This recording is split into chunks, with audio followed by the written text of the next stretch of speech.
What's going on, motherfuckers? Oh.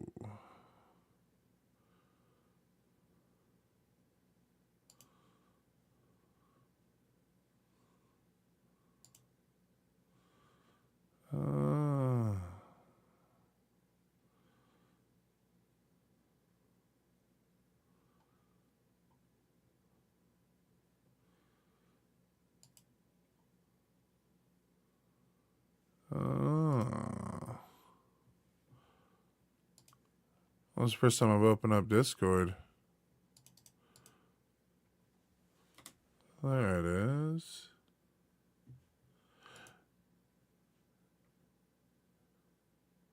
Well, I guess while we wait for people to load in before we start watching, dude, we're just going to unwind for a second. What's up, Joe G?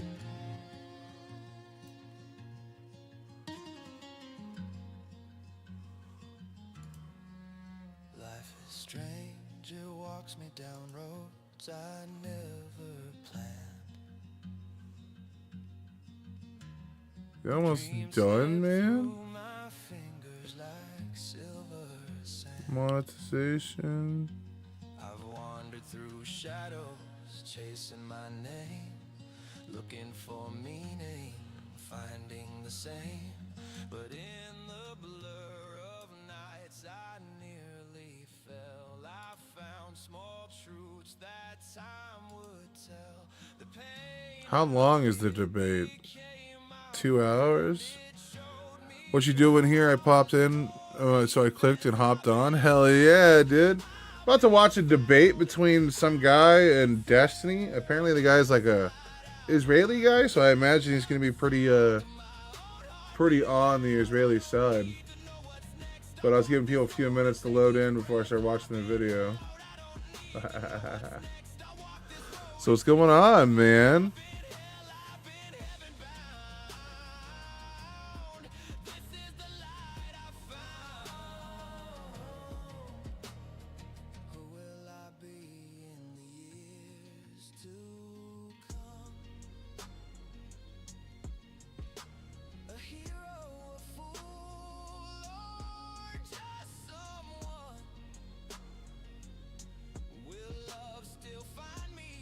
How many songs does that put that playlist? Is this one done? There he was. That's who I was waiting for. It's Lou. That's right, dude. I made an emo to blues song album. Define that shit. All right.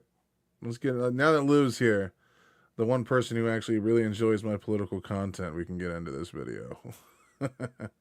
I should have done a dab before I started this, though. God damn it! I have no idea what side Destiny. You know I can't quit you. I'm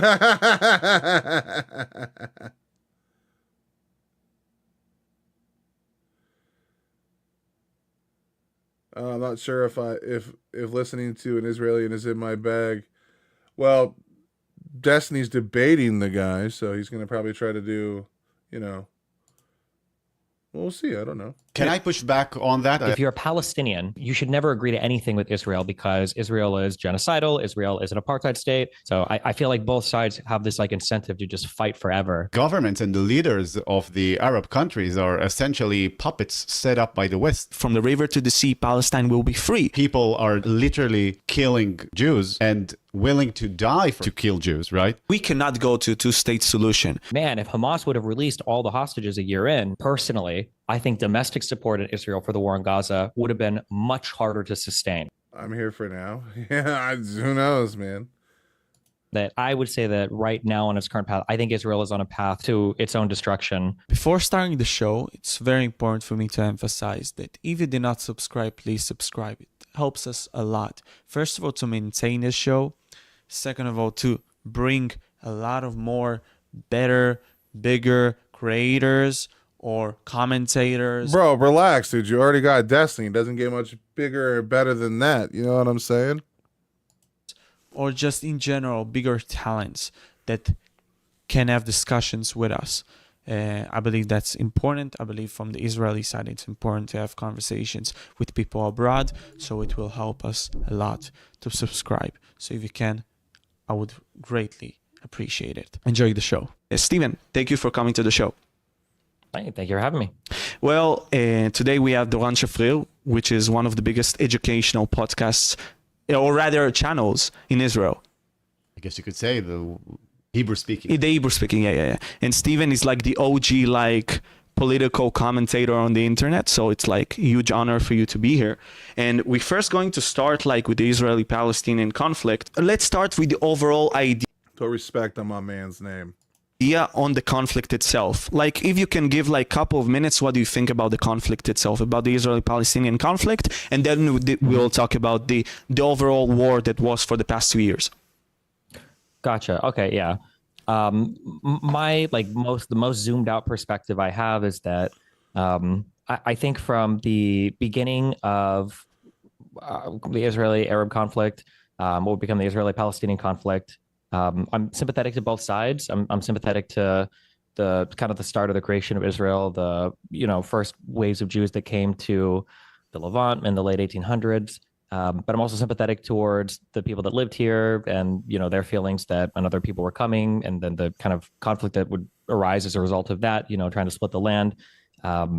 But then as time has gone on, I feel like we've kind of hit this weird stalemate where both sides feel a little bit intractable, or like they have things that they won't give up, but they kind of need to in order to make some peaceful arrangement. And everybody kind of seems like they can kick the can down the road on this and never figure out an actual solution to the problem. And one day it'll magically be solved. And I guess going in, it seems like there's this pattern that plays out of Dean Withers called Destiny the smartest non-Gen Z debate on the left, right? Because, bro, Destiny could cook a motherfucker, dude. You just gotta let him cook, bro. This motherfucker terrifies me. there's a resolution, but it doesn't really come to fruition and nothing actually gets solved. And then eventually this boils over into some huge conflict. And then I would say that's kind of what happened in the year 2000, with the failure, you could say, of like Oslo 1 and 2, nothing really happened. People started to get, unhappy about it. And then in 2000, you get the Second Intifada. I would say with the Abraham Accords, it felt like another effort to kind of like, we'll figure the Palestinian thing out later. And then eventually, I just wish they would have all three things of their faces on. This whole switching around thing gets on my nerves. You don't need a close-up on one person's face.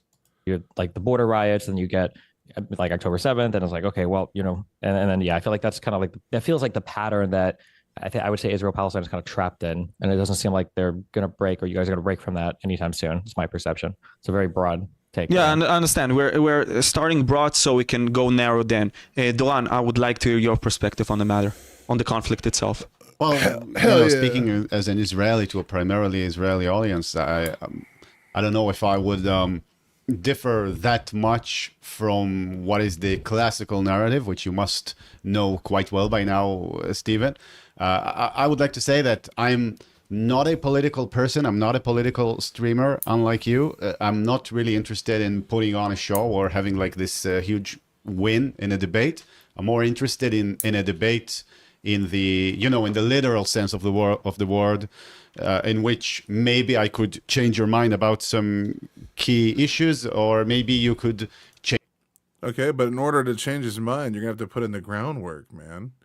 And how are you gonna do that? You gotta debate your ideas, buddy. Let's see what you got. Come my on. mind or make my understanding of things better. But also understand one thing, what he just did. So the reason why he said that to him wasn't so that it could make him look better on camera, because it doesn't make you look good to make such stupid claims. That's the reason why we're all here. Like, we all are here because we believe in our opinions to be truth. The reason why he said that is because he's signaling to his audience that Destiny's just a debate bro. That Destiny doesn't believe what he's saying, that Destiny only has his opinion because he's trying to make money with it. He's framing Destiny in a negative light here, which isn't necessary, especially with the opening statement. Everything people do, they do for a reason. Glad that we're having this talk. Now, what is my... how do I assess the Israeli-Palestinian conflict?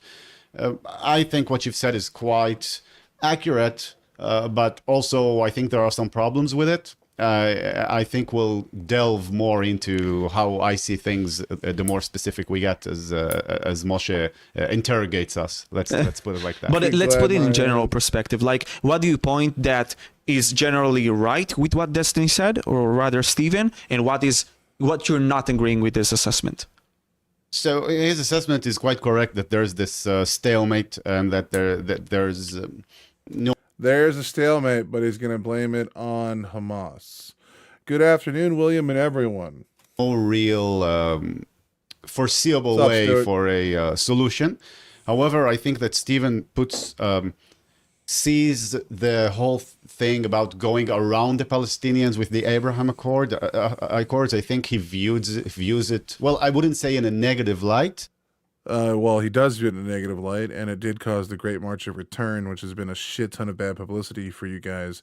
You guys had snipers doing pop shots at fucking civilians. Yeah, so that was probably a bad move on the Israeli front. Yes. Especially while those countries were already starting to normalize peace talks. But I think he sees it as one of the main contributors to October 7th, and he can correct me if I'm representing him wrong.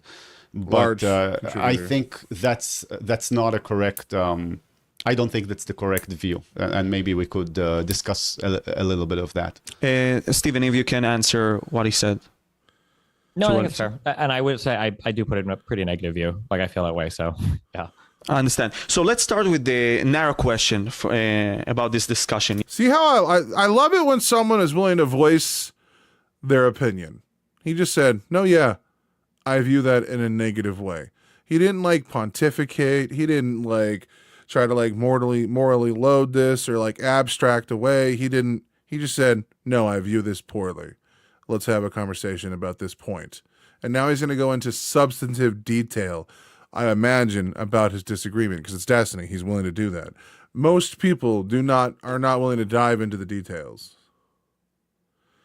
Destiny, you're not going to like him because he is probably who I consider a very rational thinker on the topic of Israel-Palestine.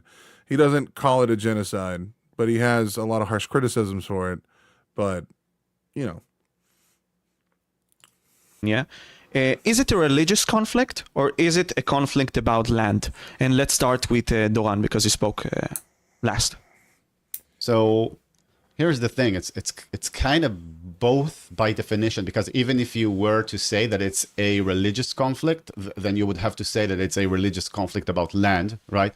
And if you were to say that it's a purely realpolitik conflict, then you would also have to say that it's about land. So either way, it's about land. The only question is, does religion play a significant part in it or not? I would have to say that it does, for several reasons. Indeed, the first Zionists were secular, as Destiny, of course, knows. Not an SOU at all. Yeah, Destiny is a debater forged in the fire of early 2000s video game culture. So if you're someone who's like, yeah, he's no soy to him. He doesn't use like a lot of woke words. He gets banned a lot. He's willing to dive into the mud, but he's also willing to like actually debate Republicans and do like actually show up and have conversations that no one else is willing to. And unlike most political streamers, some of his streams are just him like researching topics for hours, and I don't know how he does it. I get bored. I don't even watch those streams. I can't. They're so fucking boring. Why is he banned? Oh, dude. I think he made a comment about the George Floyd riots when they were happening on Twitch, about how at some point these people are going to get run over or something like that, and he doesn't have any sympathy if they do, if they keep standing in the way of people like going to work and shit. I think he got banned for a while on that, and then he made a comment against Keffel's group, who is a massive trans community, calling them subhuman people that constantly attack him on Twitter or whatever, who cry bully. And because he was being mean to those trans individuals, Twitch at the time said it was aimed at all trans individuals, and they just did a carpet ban on him, and he's not allowed on the platform. Which is crazy because he also defends trans people all the time. But I guess you have to be nice to people that are trying to go after your career at all times. I guess, I guess. But if we were to think about what led these early Zionists to, well, Zion, right, to Israel, Palestine, as it was called under the mandate, then you would have to come up with religious reasons. In addition, the main push behind the great powers that backed the early Zionists, for example, the early British or even certain movements in America, they were, many of them, Christian Zionists, right? If we think about Arthur Balfour or even, the prime minister at the time, what was his name? Chamberlain? No, never mind. But the prime minister of when the Balfour Declaration was issued, he was also a religious Zionist from an evangelical perspective. And from the Arab side, we have to think about, the whole movement with Haj Amin al-Husseini and all of these superstars that, of course, viewed the conflict in terms of religion. So I think we would have to conclude that it's very religiously based. Steven. Ow. Yeah, everybody hates me on this, even my own audience. I feel like the religious part is an incredibly minor part. I don't think it is that relevant. I think that anytime you have two groups of people and they're going to fight over, especially land, any difference is going to come out. Yeah, I don't really like Twitch. I have all my Twitch set up. I even have some subscribers on there, but I don't want to use it, dude. I don't like Dan Clancy, and his management has been god awful. Yeah, Great Britain and France. Yeah. Oh, another one of the UK's great failures. To be fair, though, the differences of cultures there are just so dramatic. I don't know if peace is an option. If there was a group of people who only played PlayStation and a group of people who only played Xbox, and the PlayStation people tried to go live where the Xbox people were, they would start fighting. And at some point, they would bring up the fact that their console is better than the other console.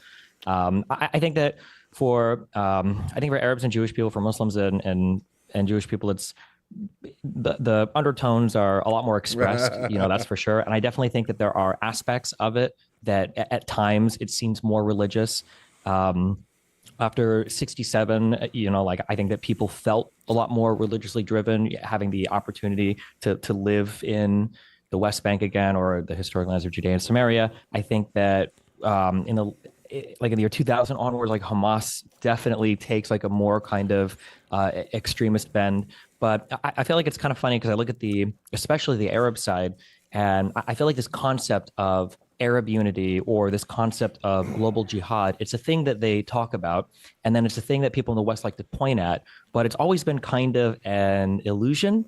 Ever since the fall of the Ottoman Empire, I feel like there's always been this kind of illusion that all of the Arab states or all of the Muslim states are united in this fight, but not really. Like, they're human and they can be extricated from this conflict in a way where, Western leaders are appeasing them, whether we're talking about Sadat in Egypt and a whole bunch of money from the US, in 79 to make peace with Israel, whether we're talking about the fact that a lot of these, your Hashemite family and, in Jordan or a lot of your Gulf states, a lot of these monarchies are here because, the West favors them and backs them and kind of has them there. I feel like there's so much going on politically and so much going on with land that, it would be stupid to say there's not some kind of religious undertones, especially with some of the rhetoric, with some of the... Don't forget about the Christians in Gaza and the West Bank also being bombed and killed, detained. Hong Kong, Singapore, and Malaysia all speak English for a reason. True! Feelings with some of the ways that people talk about it and view it, but I think it's largely stems from this kind of land conflict is how I feel. I would say, and then my biggest justification for that was I'd say if it was as religious as some people want it to be, and I'm not saying you are saying it's super religious, but some people... Well, to be fair, Stuart, shortly after, that's not a truthful, they have been stealing land, but the initial purchases were done legally. And then Palestinians and the Palestinian colonies at the time attacked them. And then they lost a war. And then after that, they have been slowly stealing land. Yes. But it wasn't like they just started stealing land out of nowhere. They bought land and kicked the indigenous people off of it, and the indigenous people didn't like that. people are like, oh, it's definitely a holy war. I think if it was, I think you'd be seeing way more participation from surrounding Muslim states, surrounding Arab states, and you don't really see that participation that much. I feel like, especially now, over the past 30 years or whatever, generally most of them just want to kind of like move on and build their economy and work with the U.S. and blow up Iran and stuff, and they don't want to they don't want to be involved in this conflict as much. That's my feeling, at least. Can I push back on that? I think that Whatever you want. Yeah. Okay, so I think a lot of what you said is correct, but I think you're not giving enough credit for the religious background, and I would like to cite some examples of how I think it's more religious than you make it seem. So you spoke about ever since the collapse of the Ottoman Empire. Let's add some context to our viewers and listeners here. The Ottoman Empire was essentially the last caliphate when Ataturk, like the great modernizer of Turkey, abolished the caliphate. It was like this huge disaster for the Islamist world, shall we say, in a sense, who believed that there should still be a caliphate, and it was viewed the whole thing with the defeat of the Ottoman Empire and its gradual decline over the maybe centuries before that. That was seen as a huge tragedy by the Muslim world. At that time, there was this very well-known and popular line of thinkers active in Egypt at the time, which was, of course, an important center for Islamic thought. Two of these famous... Going to the British Museum was a trip. They stole all that shit. Yeah, but that's how all lands have always existed from all times. They had not bought their homes. My friend grandparents were told to leave their homes in the Nakba. No one bought their lands. We're just gonna have to disagree on that because there are like actual like receipts and historians that say they did. So I'm not gonna disagree with them to agree with your friend. You know what I mean? I'm gonna listen to the experts on that one. Lines of thinkers would be Sayyid Qutb and Hassan al-Banna. These two people are well known for popularizing the Muslim Brotherhood, but also you could say, if you really think about the ideas, you could say that Salafi jihad, Salafi Islam also came from these two. Before them, there were two more important thinkers. One of them was Al-Afghani, and another, I forgot his name, but these guys, maybe Badr, something Badr, and this guy had the most widely spread and read newspaper in the entirety of the Muslim world. So he was basically the one who sets the tone, right, in the Arab world, which was newly becoming partitioned into states, right? And because up until then it was the Ottomans, and then it was this dream of Arab unity under... My God, dude, Israeli people are so bad at telling their history, and why they suck at it, I have no idea, man. The Hussein McMahon. And this is the biggest guy they have, and he's this boring at telling the history of his people. I'm about to fall asleep. Letters. And then it became nationalized, right? You would say. At least the elites would try to keep it nationalized. The common folks maybe don't like it so much. But anyway. I'm going to have to disagree with that. Expert isn't the guy who owned the land. He refused to leave. His wife left with 5 kids, but having walked for 2 days, she realized she had left. The state of Israel is formed after a series of terrorist attacks against the British. As Ren says, one man's terrorist is another man's freedom fighter. Well, yeah, that's how all things happen. There's a reason why our mafia is in bed with massive corporations and owns sections of our government. Layers upon layers of different decoration and architecture and churches and other buildings in Europe. Just those who are ruling it at the time. Yeah, but yes, like if you believe in private property, when you buy a thing for the land, it states that you own the land. And the ruler of that land has the right to sell that land to whoever it wants to. Yeah, dude. Like, we did the same thing to the Native Americans, both in Canada and in America. We created laws that told people what was ours and what wasn't. And laws only really affect those that are in charge. And what's up, Pixie? These guys, that line that led to the Muslim Brotherhood and to Salafi Jihad, when they spoke about the Jews in Palestine, they would refer to them as a humiliation to the... and so they stayed and still live on that farm, then it doesn't sound like they were forced out of their home. Like, it sounds like they still live there.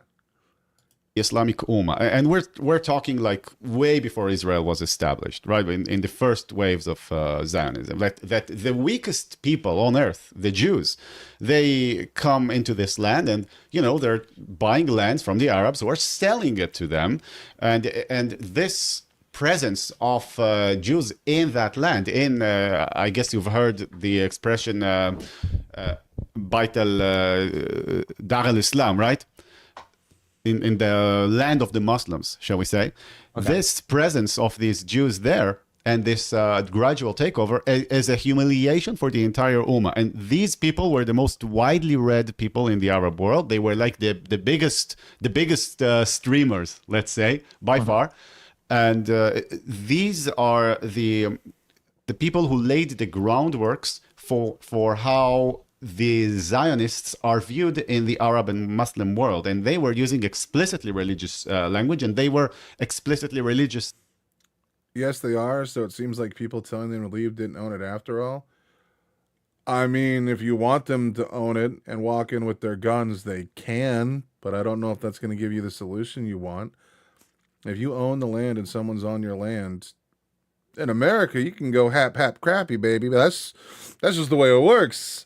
In most states. Now, across the world, that's a different order, but I mean, if you got the deed to the land, you know what I mean, and someone wants to try and stand up on that land, whatever the rules are for your guys' country, but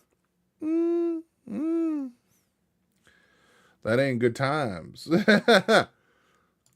Thinkers, and of course the final nail in the coffin of proving that they are religious thinkers is that these are the spiritual fathers of the Muslim Brotherhood and the Salafi Islam. Yeah. Okay. So I don't know how much we might get into heavy disagreement here. So one of the things that when I'm kind of like analyzing the history of really anything, I feel like there's kind of like of two minds or of two worlds you can be in. So in one world, we understand this in a modern sense, but I feel like some people don't give it any credit in the historical sense. People say a lot of stuff for a lot of reasons. True. Like if I were giving a fair, what I would say is a fair take on, for instance, the 67 war, people will be of two minds of this, saying that Israel started it, they preemptively struck for no reason. And then on the other end, people say, well, Israel started it because, Egypt gave every intention that they were about to start war again. They, repeated some of the same actions that led to the, prior conflict a decade earlier, blocking off the Straits of Tiran. When I look at it and I look at everything that's going on, when I look at, Nasser's statements to the Arab trade unionists, everything else, and, all of the crazy things he was saying, it looks to me and it feels to me like these are things that he has to say to keep the Arab street happy while also trying not to go to war because he knows he's going to lose. Like a politician would? Yes, exactly. Yeah. So you say one thing to appease your people, and then you posture, especially with the rest of the Arab world making fun of you. But in reality, Nasser cast out all of the UN peacekeeping forces throughout the entire Sinai that had been put there after the Suez crisis before. But like his army was exhausted from tens of thousands of soldiers had been committed to Yemen. Absolutely nothing had gotten accomplished there, and still nothing has been accomplished. Israel does what they do because they can. Trump stood by and did nothing until America was an ally, was bombed. So you're saying you think it's okay to threaten people, take their homes, kill them in the West Bank? No, I've actively said a bunch of times that they need to give back the West Bank. Istanbul was Christmas as fuck when I was there, the fire of the Muslim country. I was shocked.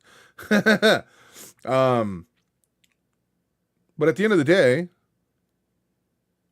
what are laws? What are rights? It's all force. If you don't have the force to maintain your worldview, you don't have a worldview. If Israel has the strongest force out there and it can do whatever it wants, it can do whatever the fuck it wants. Like at some point, it's not our responsibility to save the world. Like it's up to these countries to like maintain their own borders and their own sovereignty. Like if Palestine is not strong enough to defend itself, then Palestine ceases to be. It's just that simple, man. Like, I don't know what you want me to tell you. Like cultures come and go all the time.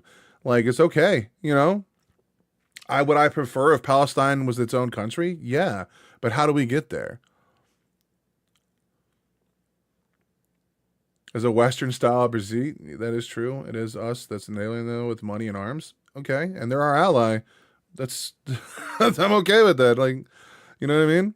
I'm not gonna lose any sleep over what happens 3,000 miles away, dude. We want peace. We do, but the problem is neither side wants peace. Both sides want justice, and as long as you're pursuing justice, there's no end to conflict. So I mean, and unless either side are willing to back down off that perch, the only completion is the annihilation of Palestine. There is no other option because we're not going to pull the plug on Israel. No other country is going to pull the plug on Israel. Israel's making peace with all of its Arab nations that are around it. Like, what? What are we going to do? Nothing. There's nothing we can do unless you want to go to war with Israel. I don't want to do that. That's just more death. Like, there. Yes, there's nothing we can do. If Palestine does not change their course, they will no longer be around. They will just eventually be killed off. That's it. That's like, I don't know what you want me to tell you. Like, we're going to sit here and call it a genocide and cry about it, and then what's going to happen? Nothing, because people have been calling it a genocide for years. People have been complaining about this forever. Norm Finkelstein made a career out of it. Nothing's changed. The situation only gets worse. Palestine has to make changes, and if they're not going to, they're not going to be a country. They're not even going to have a state to eventually make a country. Like, Palestine needs to change. I don't know what to tell you, man. There, and he just wasn't in a position to fight at all. But like from the Israeli side, like I could see, well, of course, this guy is saying crazy shit. It sounds like he's, everybody's about to take us out and we have no friends, really. And so I understand from both sides, but when I look at the actions, when I look at like what's actually going on, I feel like the people can say one thing, but it doesn't feel like that thing is actually there as much as they might want it to be, or they're almost trying to speak it into existence, or they're trying to posture. So like, people don't realize that when they call Palestine a genocide, they're doing themselves a disfavor to, well, that's what the world is. Survival of the fittest. Yes. If you do not have the power to defend yourself, you won't be around. We don't have a world society that holds the entire country as accountable. We don't have a single unified country that can tell other people what to do. We give recommendations from the UN. That's it. Like, we don't have a world organization or a world power that says yes or no on what's happening. And as long as there's no one to hold things accountable, it's always going to boil down to the survival of the fittest. Like, it's just the way that the world works. The reason why we're allowed to be kind and caring in our society is because we have a society built up to help those that are being left behind. Because within our country, it's not survival of the fittest. And it shouldn't be. In any country, it should be that we should take care of one another. But a country's responsibilities end at its borders. Israel's been, is my point exactly. We have no force to stop Israel. And if your suggestion is that America stops Israel, America's not going to do it. Boomers love Israel. So you have no leg to stand on. As long as we keep calling this a genocide, you're going to turn away people that are on the side of Israel, which is a majority of the American government, a majority of the people that vote in our country. Boomers, the biggest supporters of politics, support Israel, both on the right and the left. Like, that thing is not going anywhere. And the longer we call it a genocide, and the longer we give the people of Palestine some false hope that there's someone going to come save them, they're never going to be coming to the table like with the correct strategy on how to defend their people. Keep calling it a genocide. We'll keep saying it's super evil and super bad and someone ought to help them, but they're going to keep thinking that someone's going to come save the day, because that's what we do when genocides happen around the world. It's crazy that we're not doing that right now. Probably because there's a lot of people that don't think it's a genocide. Anti-Semitic attacks are growing rapidly in the UK, and it's only proving the Jews right, dude. It's crazy. The solution to this problem is to speak about it pragmatically instead of pointing the finger about like buzzwords like genocide, or like we should just talk about the level of attacks that they're making, what type of attacks they're making, and scrutinize those directly. But the problem is everything boils down to buzzwords because of these fucking politic dipshits like Hassan that go call it every 5 minutes genocide, genocide, genocide. Like, okay, cool. It's like calling someone a Nazi. The entire conversation shuts down. And look at that. We have Nazis on the rise in America because we normalized a word so casually that it doesn't fucking matter. But people aren't careful with the words they fucking use. They just start spouting off whatever the fuck sounds the worst because everything has to be the worst version of what it is instead of talking about exactly what the issue is and where we can fix it. You don't negotiate with people that commit genocides. You eradicate them.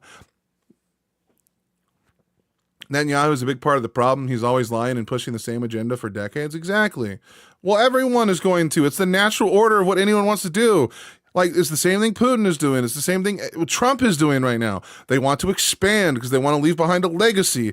Like, these are all very important things to fucking dipshit-minded, evil fucking monsters that think that somehow growing borders magnifies the greatness of your country when it has nothing to do with it. You can just look at the fucking Sweden and all those Nordic models that have wonderful ways of life for their people that are a tiny fraction of the size of the other countries surrounding it. Going back to, what any Islamic spiritual leader might say, out of Cairo, they might say a thing about Islamic unity. But when I look at this, two things come to mind. One, I think if it would have been Christians or anybody else moving to the mandatory area of Palestine, the Levant, whatever you want to call it, anybody moving there, if it would have been Christians, they would have had a different rhetoric for it. If it would have been other areas, I guarantee you, if he gave up power, he'd get to retire a healthy life because Israel doesn't care about UK, or not UK, but the UN, because no one cares about the UN. Why would they? They have no force. Without America's military, the UN is nothing. It's that simple. Arabs from Europe, I think they would have. Matter of fact, no country means anything to anybody because America could take on the entire world by itself. Full send. China's not a fucking problem. Russia's not a problem. America is so well defended that it can deal with any issue as it props up then and there.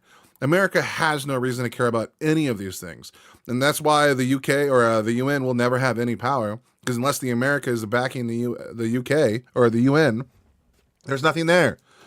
Our military capabilities in the UK outstretch like 16 of like the largest countries combined. like as long as there's a force that powerful on Earth that no one can control, there is nothing, dude. There is no justice in the world because everything is just done through might. A word for it. I think that what the feeling is that, okay, well, the Ottoman Empire is gone. We Arabs can finally make our own caliphate again without these, fucking Turks ruling over us. And now, okay, Iraq, they got a country, and these guys over here, Jordan and the Hashemites, they got a country, and Egypt, they're cool, they get their own thing. And what the fuck? Why are all these people coming into our area in Palestine? Why don't we have a country? And I feel like that thought is the thing that drives them to whatever the rhetoric is to push out, the people that are coming in. I know this is triggering to Jewish people because I understand that the majority of people there now are not European transplants, and the majority came from the Middle East, especially after the diaspora and everything else. But just saying at that particular point in time, I can understand that feeling from the Arabs. And then final point, the feeling that I have is that if the religious drive was as strong as they wanted it to be, or as strong as they said it would be, the special relationship between the UK and the US is a farce. America will always put its own interests first. Well, yeah, but that's what all people under all circumstances at any given time do. The UK does that. You do that. I do that. Everyone puts their own interests first. We're taught that from a young age. We don't give until we have enough to give. You know what I mean? That's just human nature. Kind of look at the behavior of what happens in 47 and 48. And I feel like if there was this true Arab unity or this true global jihad ideological commitment to driving out the Jews, I think they would have been able to do it. But I feel like every nation at the time was more finagling for their own interests. True! Again, because it's not really, like, there is no Muslim brotherhood. No one gives a fuck about another country. They say they do, but they don't give a fuck. At the end of the day, countries have their own special interest in place. Like, the reason why all the Arabs didn't band together to get rid of the Jews was because at the end of the day, they didn't really give a fuck. They just wanted their own country and be left alone. And if the Jews made too much noise, they would send a few people out to help with that's like they'd make a few joint of things, but it wasn't like the entire Arab nation gathered together to take out the Jews. They did do some kind of stuff like that, but Egypt had an opportunity to capture as much of the Gaza Strip as they could. They put a fake Palestinian government in there and recall it in a year, gone. And then Jordan had the opportunity to take over the West Bank if they could, and they did. They didn't really push much further. They probably could have.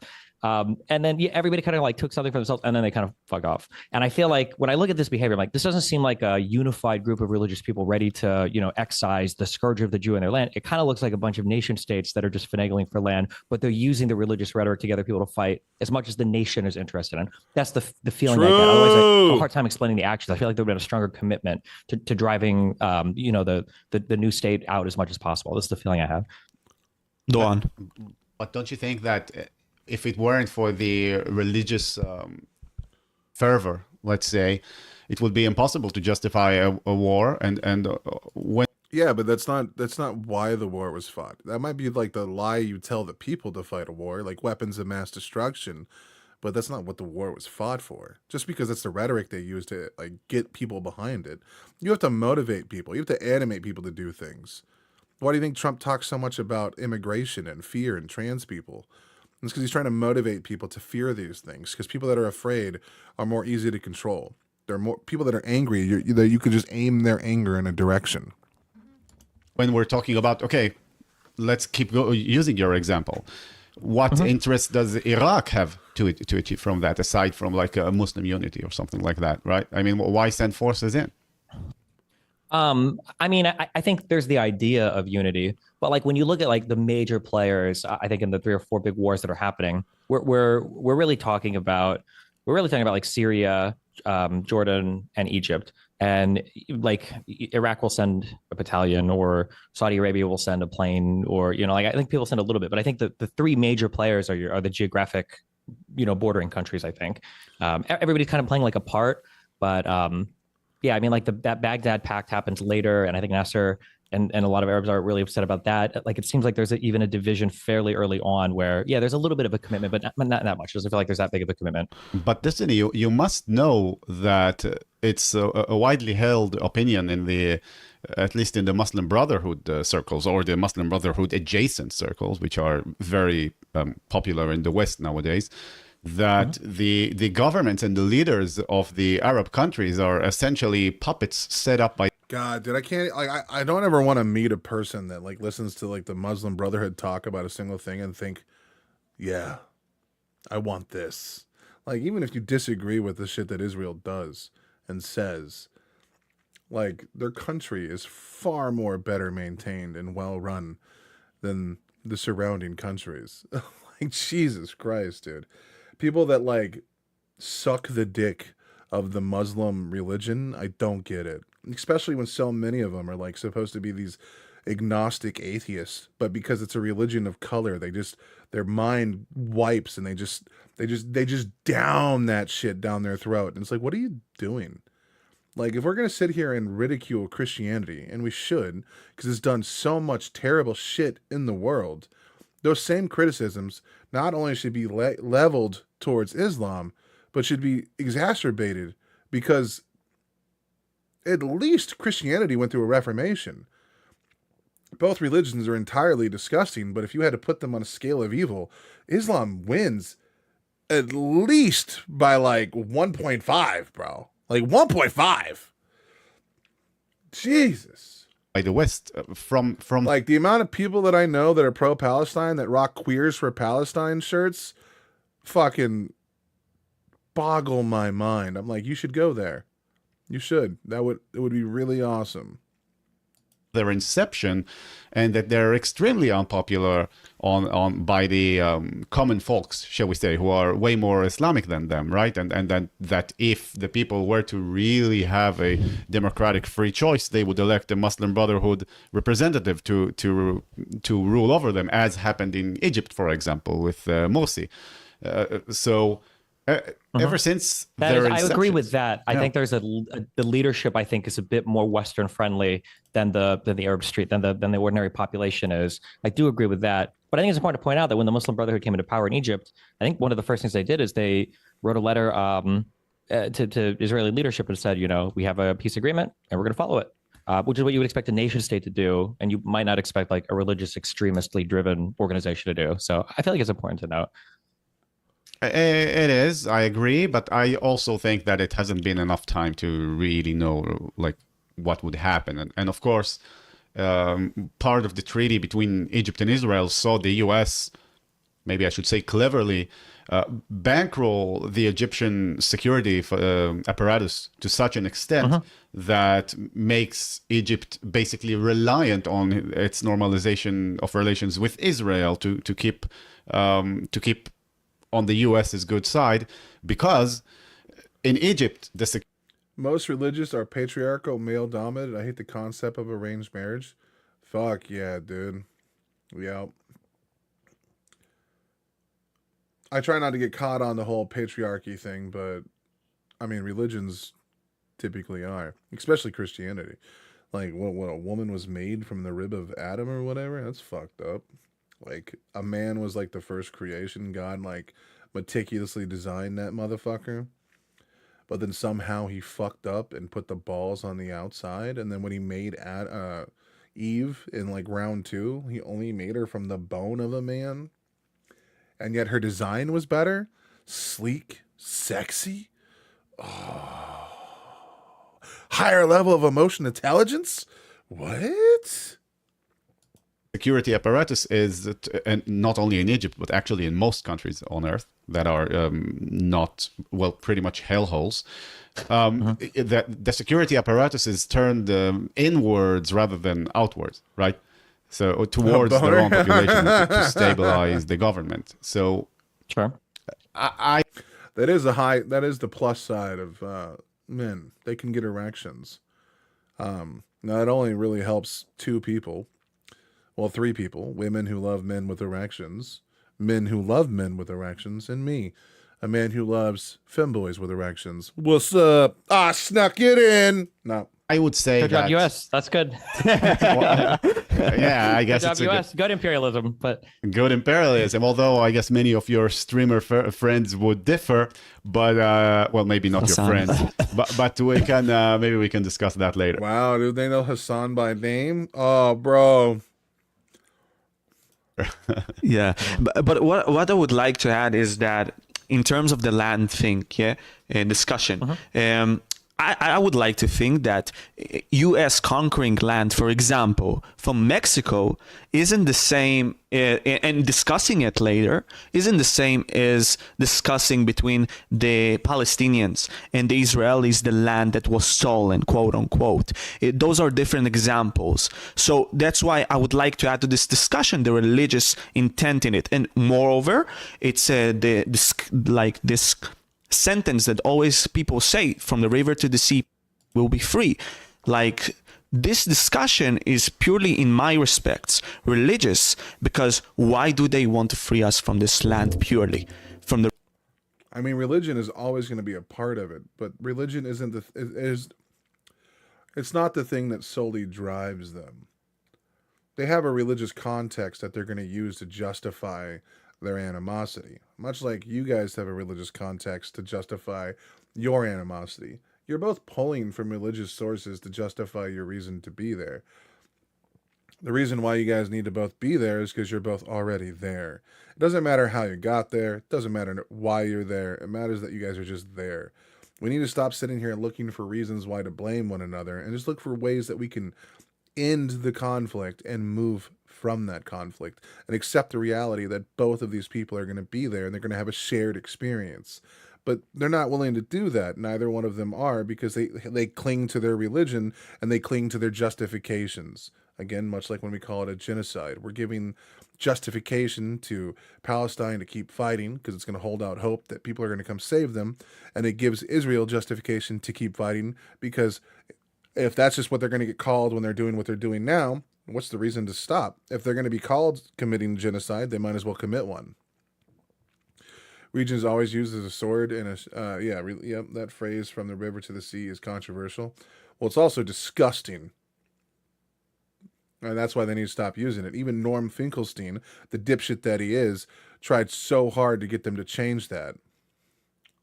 But they wouldn't, because these people are nut jobs that feel like they are justified in their animosity and hatred for other people because they're told that they are complete victims and that there's nothing they can do.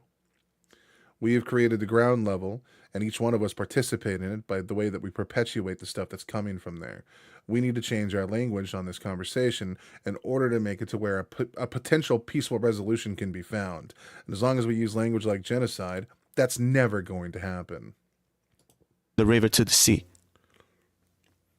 I mean, in my mind, in my mind, I think that after the fall of the Ottoman Empire, there's this goal or this dream or this fantasy of an Arab-led new unified caliphate, that there will be a new Islamic Arab caliphate that will emerge. And now we got all these people coming in from Europe that are messing with that idea. And I think that's where the frustration comes from. Like I said, I feel like if it would have been Christians, I feel like the conflict would be more or less the same. I think the fact that it was Jewish people, I think there were more... yes, there's no uniqueness because of the religion. Yes. Humiliating undertones. Nowadays we might think of Israel as this modern militaristic state or whatever, but obviously at the time, the feelings were a lot different in terms of the stereotypes and everything that is. I'll have to cook dinner, catch you later, be safe. Sheesh. Existed of Jewish people, so that definitely added to it in terms of the humiliation and everything else felt by the Muslims, the Arabs there. But I think regardless of who would have been coming in, I think that would have been the feel. Palestinians' actions have been declared a terrorist organization after they vandalized some planes. I mean, they've also killed a lot of people, raped a lot of people, done a lot of terrible things, but there's that too. Feeling. And there's a lot of like intra-Arab conflict going on too, right? The first Jordanian king, I think in 52 was like assassinated in Jerusalem, right? Or you had, I don't know if it was Muslim Brotherhood affiliated that long ago, murdered a friend of Sadat, like the leader, I think like a journalist got killed when they were on the road to peace with Israel. And then obviously Sadat himself got assassinated later on. And the kings of Jordan were always a little bit more Israeli friendly than... Well, you see that look, dude? He raised his eye. He looked a little nervous right there because he's like, holy fuck, this guy knows things about our country. Other surrounding countries. So there's like a lot of like weird like intra-conflict going on with the Arabs as well. That religious unity is not, I don't think is anywhere near as strong as they would have wanted it to have been. And I'm not saying you're saying it is, but as people would have wanted it, as some people say it is. I do agree that religion is definitely like a factor. But like I said, I think if it would have been Christians, do you feel that way? Like if it would have been Christians, it probably would have been the same response, basically. He's not going to say yes. I don't know if it would have been exactly the same. Okay, so in theory, probably yes, but in practice, no, because it wouldn't be so easy, so tempting to try and turn the Western world against it. Because that's not true though, because it's like that's the same justification like Vladimir Putin does to attack Ukraine, and you can just look at America right now. America was like 60 to like high 60s, low 70s% of Americans believed in not only religion but in Christianity, the Christian religion. Okay, 68 or something like that % of Americans in America believed in Christianity. They somehow still come around and act like they're being victimized in America. Can you believe that? That's like being the tallest guy in class and then complaining about being short. I'm so fucking confused. Like, you guys own 68% of all of America, and you're going to sit here and act like your religion is under attack. These people are soying out to the point that they're like actively participating in deportations going against constitutional law. They're enacting religious sects within our government against constitutional law. These people love their God more than they do their fucking country. They're being radicalized in real time to where Nazism is starting to sound, hey, like a good fucking idea. No, dude, Christianity is just as susceptible to this evil shit as fucking Muslim religions. What the fuck? That's you lucky sons of bitches. Judean Christian like values? No, because you try, because if it's Jews, then they're not exactly like the Western people, and then it's easier to try and separate them or something like that. Okay. Steven? Wait, can you explain that a little bit more, or turn them against who? What do you mean by that? So let's discuss. I'll give an example of specifically what's been happening in the last couple of years. Okay. This whole thing of trying to make it seem like the Jews are actually the enemies of Christianity in a sense, right? They're not like us. They're not from us. Like this attempt to isolate the Jews from the Christians of the West. Mostly today, it's mostly done on the right, because on the left it's done for different reasons and justifications. This attempt to isolate the Jews wouldn't have been possible if Israel was a Christian country, for example. Maybe, yeah. It's hard to say. It is. It's hard to say. Maybe, I think, yeah. There's a double standard when it comes to a lot of stuff. I'm a very big atheist person. Okay, so I'm not trying to cover too hard for one religion or another. But like, just because of the Western world. Destiny, you're stuck. We cannot hear you, brother. You should tell the audience that there was a cut with the internet, and yeah, there was no shady stuff. No, yeah, there was a cut. We didn't rearrange shit. We're good. Steven is with So us. I brought up a really good point. They both started screaming. Hebrew Hey, insults don't at me. I blame know us what's like going on. that. They just said they were going to edit out the last hour of the discussion. I don't know what's going on here, guys. That's filthy by you, no, Destiny. Sheesh, Yeah. Steven. Okay. Sorry, my internet dropped. I'm back. Okay. The only Prof song I quite liked was "Walk the Dog." I don't know, man. I'm liking everyone I've heard so far. So as an He's got a weird fucking cadence, and he don't give a fuck. I like it, dude. atheist, I don't try to like carry water too much for any extremist religious people or whatever. But I will say that in the West, whenever Christians can say some stuff that if like Muslims are saying it, we would be like, wait a second, that feels very strange. So like in the West, Donald Trump is a really great example of this. I don't know how much you guys, if you guys are Israeli, you might like Donald Trump. I don't know. He's But a funny it's very person. Okay, we'll go with that. But it's very obvious, regardless of what you feel about him, that Donald Trump doesn't care at all about Christianity. Okay, this guy is not a religious man, doesn't know anything. He about said he read the doesn't Bible. read What are you anything. talking about, Steven? Yeah, his favorite book. Yeah, but he'll invoke the Bible sometimes when he talks about like this is the best book of the world. I've only written the second best book. He'll make all these references to God and everything. But I think if anybody was honestly looking at the United States, like, would you ever say the United States is embarking on a holy war? Probably not. I don't think that that's really the driving thing in the U.S., even though religious leaders sometimes will speak to it a lot. I think George Bush said that he prayed to God before, invading Iraq the second time.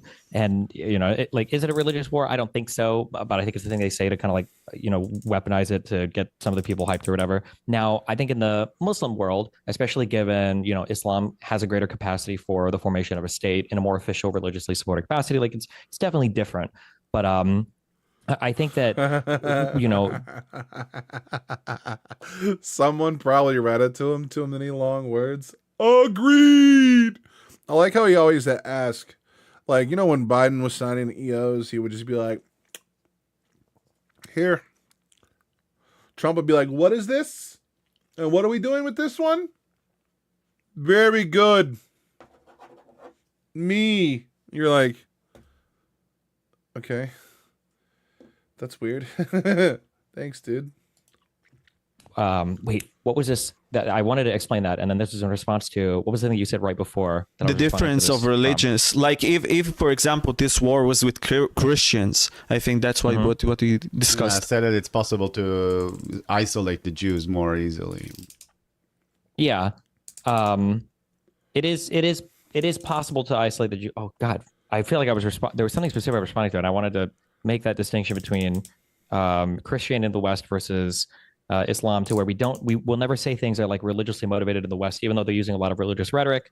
But it feels like for Islam, anytime an Arab state is using any kind of religious rhetoric, people will say that it's fully on, like that's a holy war. They're definitely religiously motivated. But when then I look at the actions on the ground, like you hear this thing over and over again, the Al-Aqsa Mosque, the Temple Mount, this is the third most holy site in Islam, and that's why it's so important to protect it. And it's like, well, nobody is. Like, I think that if But that's Israel would find a way to, that's patently false. I mean, when people are carrying out what they call martyr operations. I mean, in Arabic, suicide bombing is literally called a martyr operation, right? So if they literally do that with the promise of paradise, I think your thesis is wrong, because you're saying that the actions on the ground don't match religious motivations, but I think they clearly do, because people are literally killing Jews and willing to die to kill Jews, right? Yeah. Yeah, but which people are killing the Jews though? Well, whenever there's some sort of terrorist attack, and I don't necessarily even mean Hamas, although you could also point at Hamas, but even people from Judea Samaria or the West Bank, when they do it, like they fully expect to die, and that's what they also post on their social media before they go out and carry on their martyr operation. Right? Their incentive is to die, basically. Not necessarily, but I they agree with expect that, to and die. I think that and I agree that there are definitely, maybe religion can drive that particular behavior more, but it's not all Muslims that are invested in that type of attack in the West Bank. It's in Judea and Samaria. It's Palestinians. It's people that live nearby, right? It's the geographically, close people. So I feel like if it was if it was a martyrdom thing that was the global jihad that Hamas wish it would be, you'd see so much more participation from surrounding Arab states. And I feel like you just don't see that, or surrounding Muslim countries. I feel like you just don't see that as much. So people will pay lip service to it, but at the end of the day, it's just the people nearby that are fighting for, I viewed somewhat territorially. Yeah. But Destiny, you see it exactly from the actors that you would expect to see it from. I mean, who do you not see it from? You do not see it from but that's not what he's saying, dude. He's saying because it's only happening from Palestine. Palestine has their own reason to do what they're doing. They view you as a threat to their way of life. Not only are you a threat to the way of their life, they view that you have stolen their land.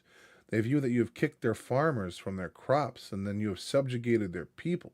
You have put out like fucking, checkpoints, and you've cut off food, and like you've done so many of these things.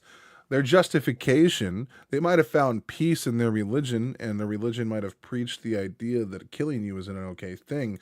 But if it was a thing that was being passed to all Muslims that it needs to be done, then it would be happening on a larger scale than just typically coming from people from Palestine while funded from other nations. Like, he's saying that the bill of goods you're selling to like justify your war and your constant level of war and destruction isn't matching with the reality on the ground level. And anyone can say that, because if you're only seeing the attacks typically from one area, and they have decent motivation to do what they're doing, you could just attribute it like Occam's razor, dude. What the fuck? Muslim states that are governed by Western-friendly nations, right? States like Egypt, states like Jordan, states like, I guess you might even start to say Syria, although it's too early to tell, but Saudi Arabia and all that. Well, I mean, the war did start in October. Like, all the history before that war is irrelevant. Like, that's how people get lost in not being able to come to conclusions, because we can't look at an individual attack.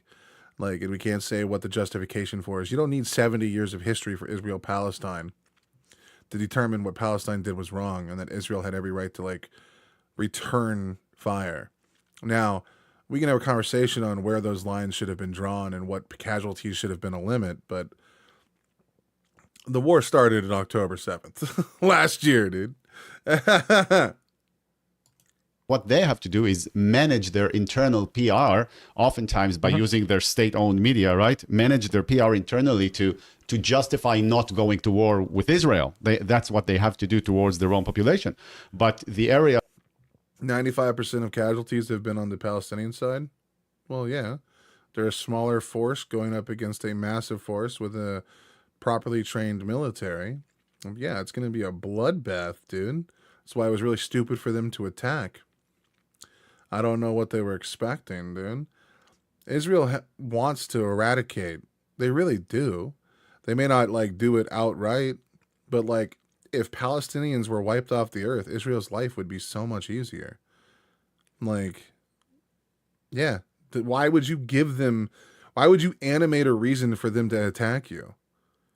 Like, it's so dumb. It's like being like a baby and going up to a guy like your 55-year-old father who's like got a baseball bat and he's just beating the fuck out of your mom, and this like 2-month-old baby's like, I'm gonna go stop that. Like, no, you're not.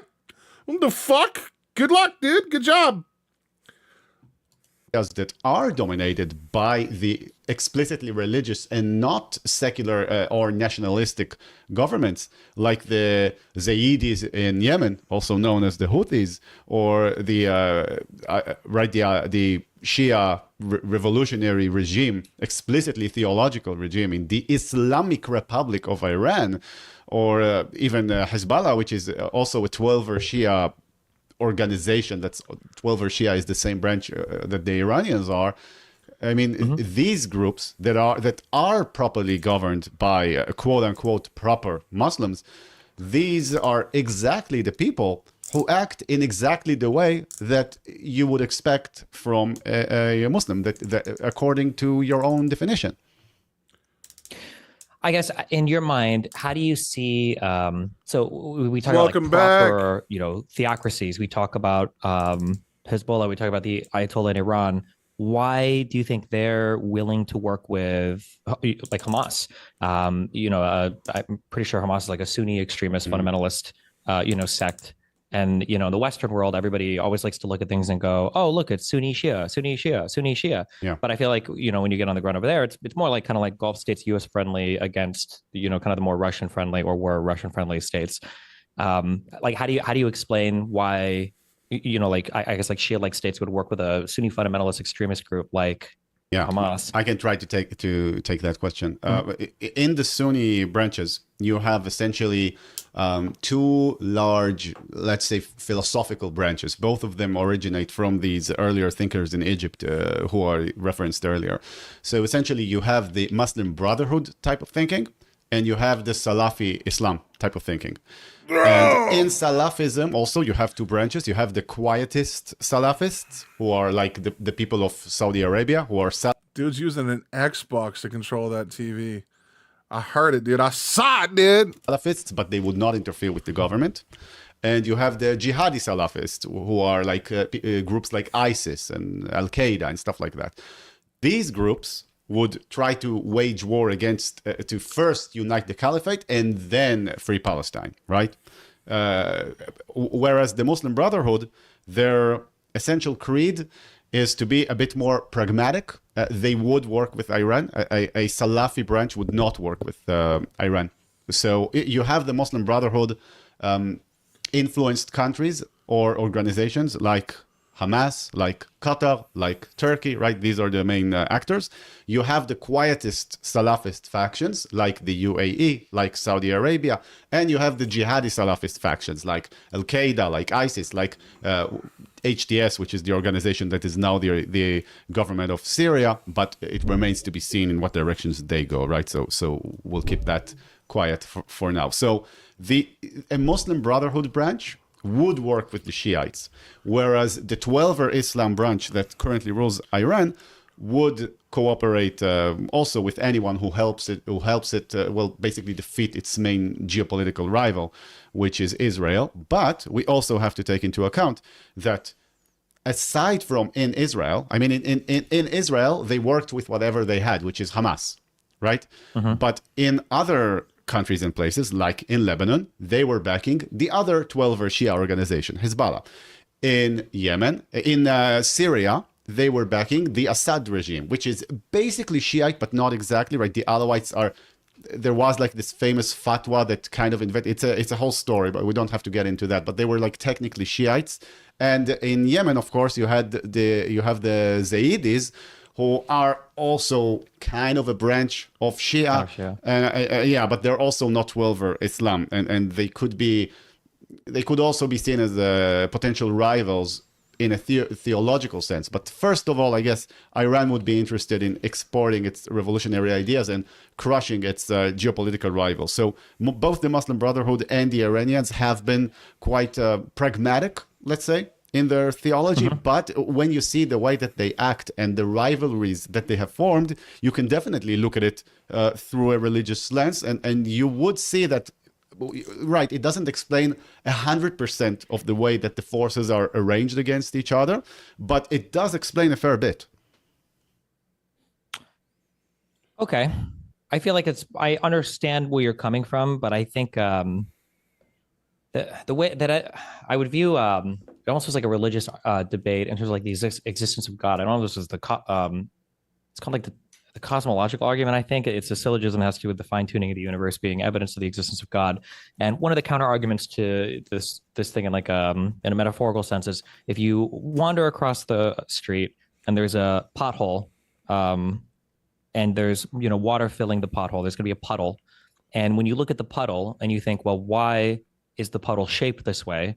Well, the puddle's shaped that way because the water is just filling the pothole. So of course it's going to be shaped that way. There's no mystery there. I feel like when I look at I feel like we can make a reason why there might be pragmatism or there might be some religious, rationale for why different groups would work with each other at the end of the day, and that you can make it work. But I feel like ultimately the religious reason will follow the geopolitical one almost every time. Like they will find a way to work together. Like when we have I feel like you described like 50 different sects of Shiite belief. Aren't these supposed to be the guys who believe they can trace the fucking lineage of Muhammad or whatever through their own, don't they even have like stronger claims? I don't know exactly what the religious beliefs are, but the fact that all these people are trying to find reasons and have somehow found a reason to work together to fight what they viewed initially as like the Western transplant nation, I feel like no matter what, they would have found those reasons. I suck at remembering the names for a lot of this, but I know that in the early development of Iran post World War I, there was a bunch of debate amongst their early Islamic scholars about whether or not they could form. They had a name for it for the Iranian for the early Iranian like parliament. There's a specific name for it. I don't remember what they call this, their parliamentary body or whatever. But the even religiously back and forth, there were arguments over, is it religiously acceptable to form, like a democratic parliament or whatever. Or I don't remember if the argument is that like there will be a perfect government when, whenever some Islamic thing happens or whatever, but can you form one in the meantime? And they went back and forth on this. And I feel like when I look at people debate their religion, even in the Islamic world, same with the Christian world, that people always try to find a way to make the religion ultimately fit the goals of whatever the people are. And religious mechanisms to me, they feel more like things that you have to hype your people rather than restraints on your people. That's always the feeling I get. In US politics, I've never heard somebody say, for instance, man, we have all these illegal immigrants here that are draining all of our resources, but Jesus tells us that we have to be nice to our neighbor, so I guess we need to do something. True, dude. Because at the end of the day, our religion is just our justification for the things that we put into the world. What's up, dude? Sorry.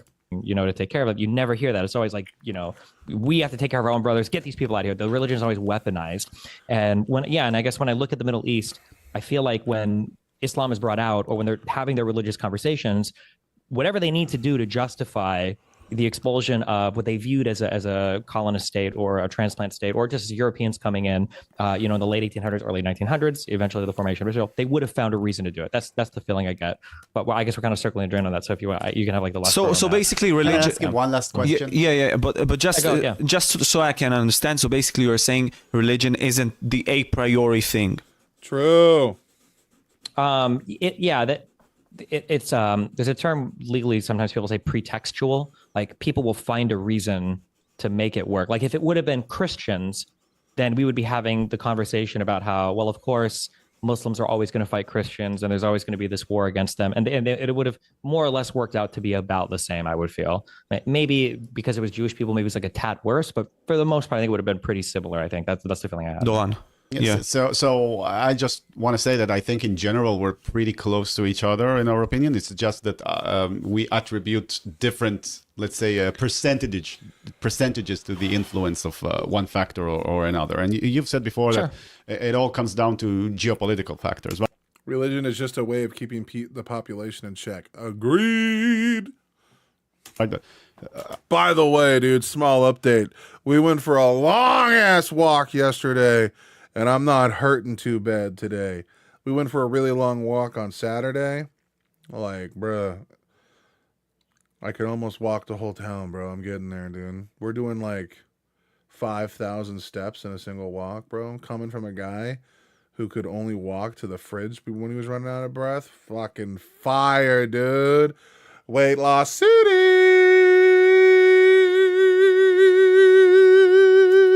I would like to get your opinion on this. Do you think that the early Islamic conquests were geopolitical more than they were religiously motivated?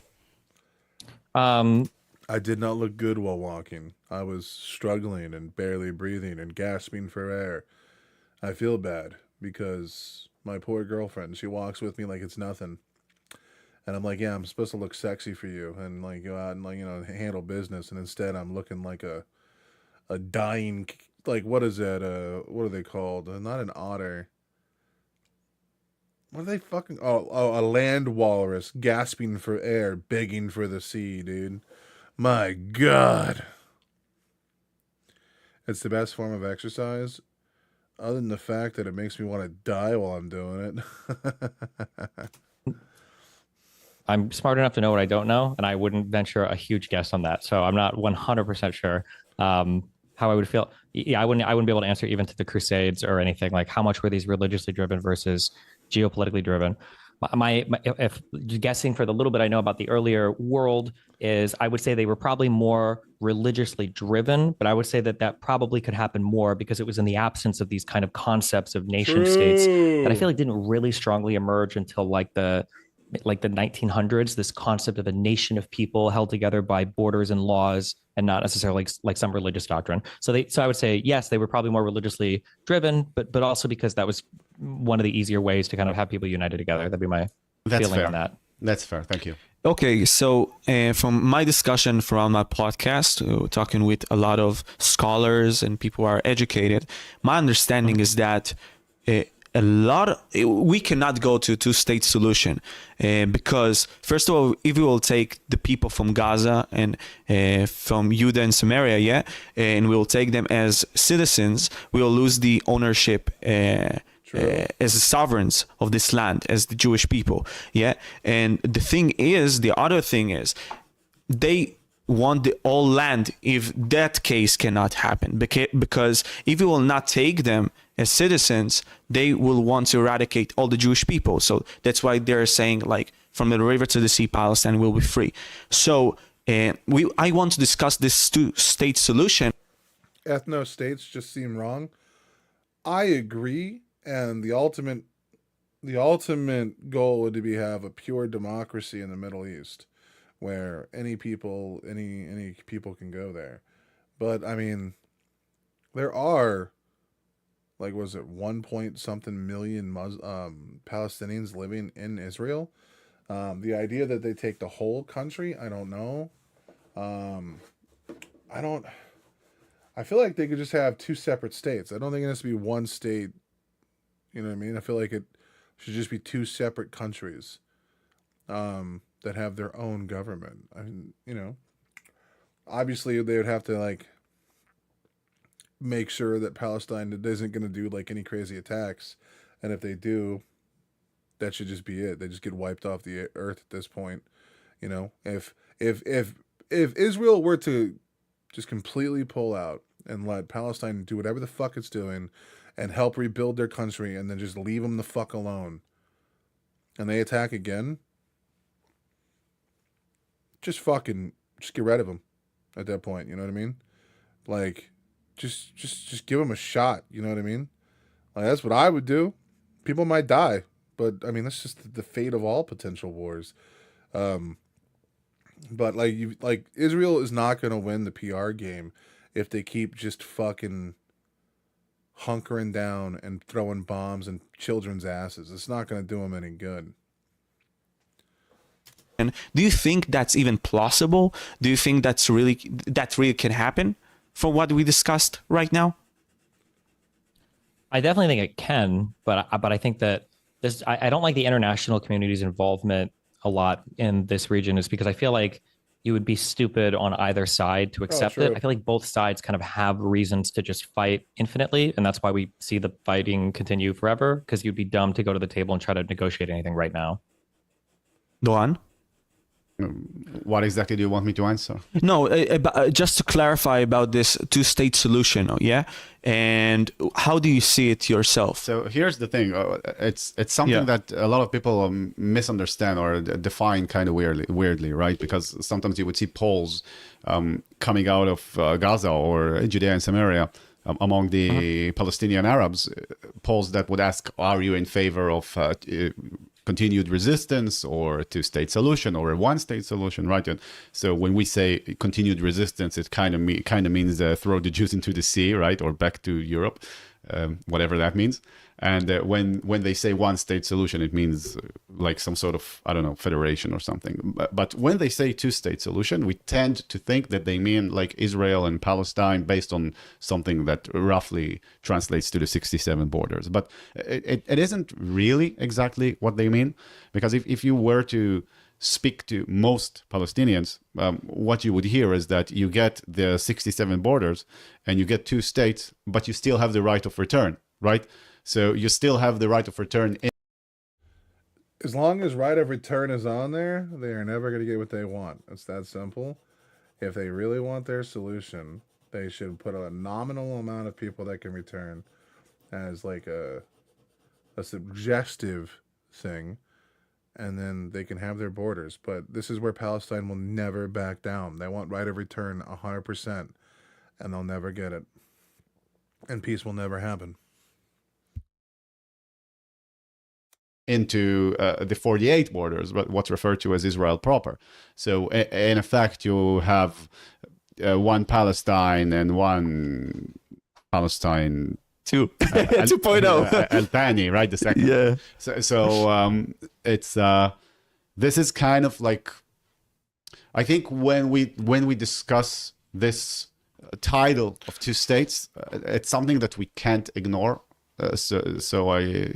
That's what I have to say about that. That it's like this title, this essentially a brand, I guess you could say, that's gotten a lot of PR over the years. But it when you look inside the package, not everyone interprets it the same. Because if you would ask an Israeli, the most common Israelis would think, yeah, you get a Palestine and you get an Israel and you get two states. And, most people would now be against it. But that's how Israelis mostly construe. And that would add the conflict itself. Here's the thing, that people now are not so certain that it would. Oh, really? I'm Yeah. shocked. Destiny looks quite shocked as well. That a two-state solution wouldn't end the conflict. Yeah. Yeah, that's what I we mean, discussed.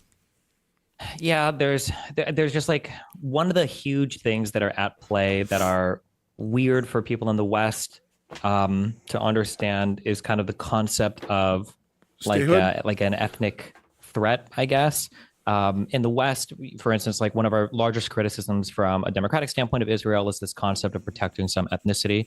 It feels like a thing, especially in the New World, it feels like a very wrong thing because we don't necessarily have a strong ethnic foundation. But we also, it's also weird because we don't have a threat to that, I guess. Like if if the United States had to make a decision tomorrow where 350 million Chinese people would move into the United States, we might have a different feeling about that. And it's easy to point to Israel and say, well, they're an ethno state and that's bad, and ignore the fact that there are a lot of surrounding Arab majority states that have actually the ethnic part, I think, built into their founding constitution or documents even, but they don't have the same kind of like threat to their ethnic makeup. So it's not a thing they have to think about. So I do agree. It's frustrating. In my mind, my feeling from the West is usually the most ignored topic. It has to do with refugees, which I think is a pain point that has been intentionally kind of strategically left open by the Arab world. I don't remember what it was, like Arab resolution, like it was like 1537 or 1357 that said that you're not even allowed to make a Palestinian a citizen of your country. It's why there are so many, up to 6 or 7 million Palestinian refugees that are surrounding Israel, Palestine. And all of those people have the keys, to their great grandpa or great great grandpa's house. And like you said, there's this concept of the right of return, of which a solid figure has never been left on the table by any Arab leader. By Mahmoud Abbas, by Arafat, like nobody's ever said, okay, well, we're okay with 20,000 or 50,000 or 100,000. So that's an issue that's always kept open. Nobody in the West really talks about it. I do agree that when it comes to two states in the West, the only thing we ever talk about are land or borders. But I'm not really convinced that that's the big point of contention. I think it's more, holy sites are pretty important, I think, but the right of return is a huge one that just never really gets talked about. And I agree that that's a big thing that would have to be solved. And that would probably be a big give on the Arab part, where I don't think the Palestinians are ready to say we're going to give up the right of return for 4, 5, 6 million people. I don't think that they would be willing to say that. And then on the Israel side, I think there might be some land and some sovereignty concessions. Like, would they allow an armed Palestinian sovereign state to exist in any capacity with unified borders, without cross, checks everywhere, with some access to, there probably have to be some neighborhoods that would go back in East Jerusalem. I don't think. I called it.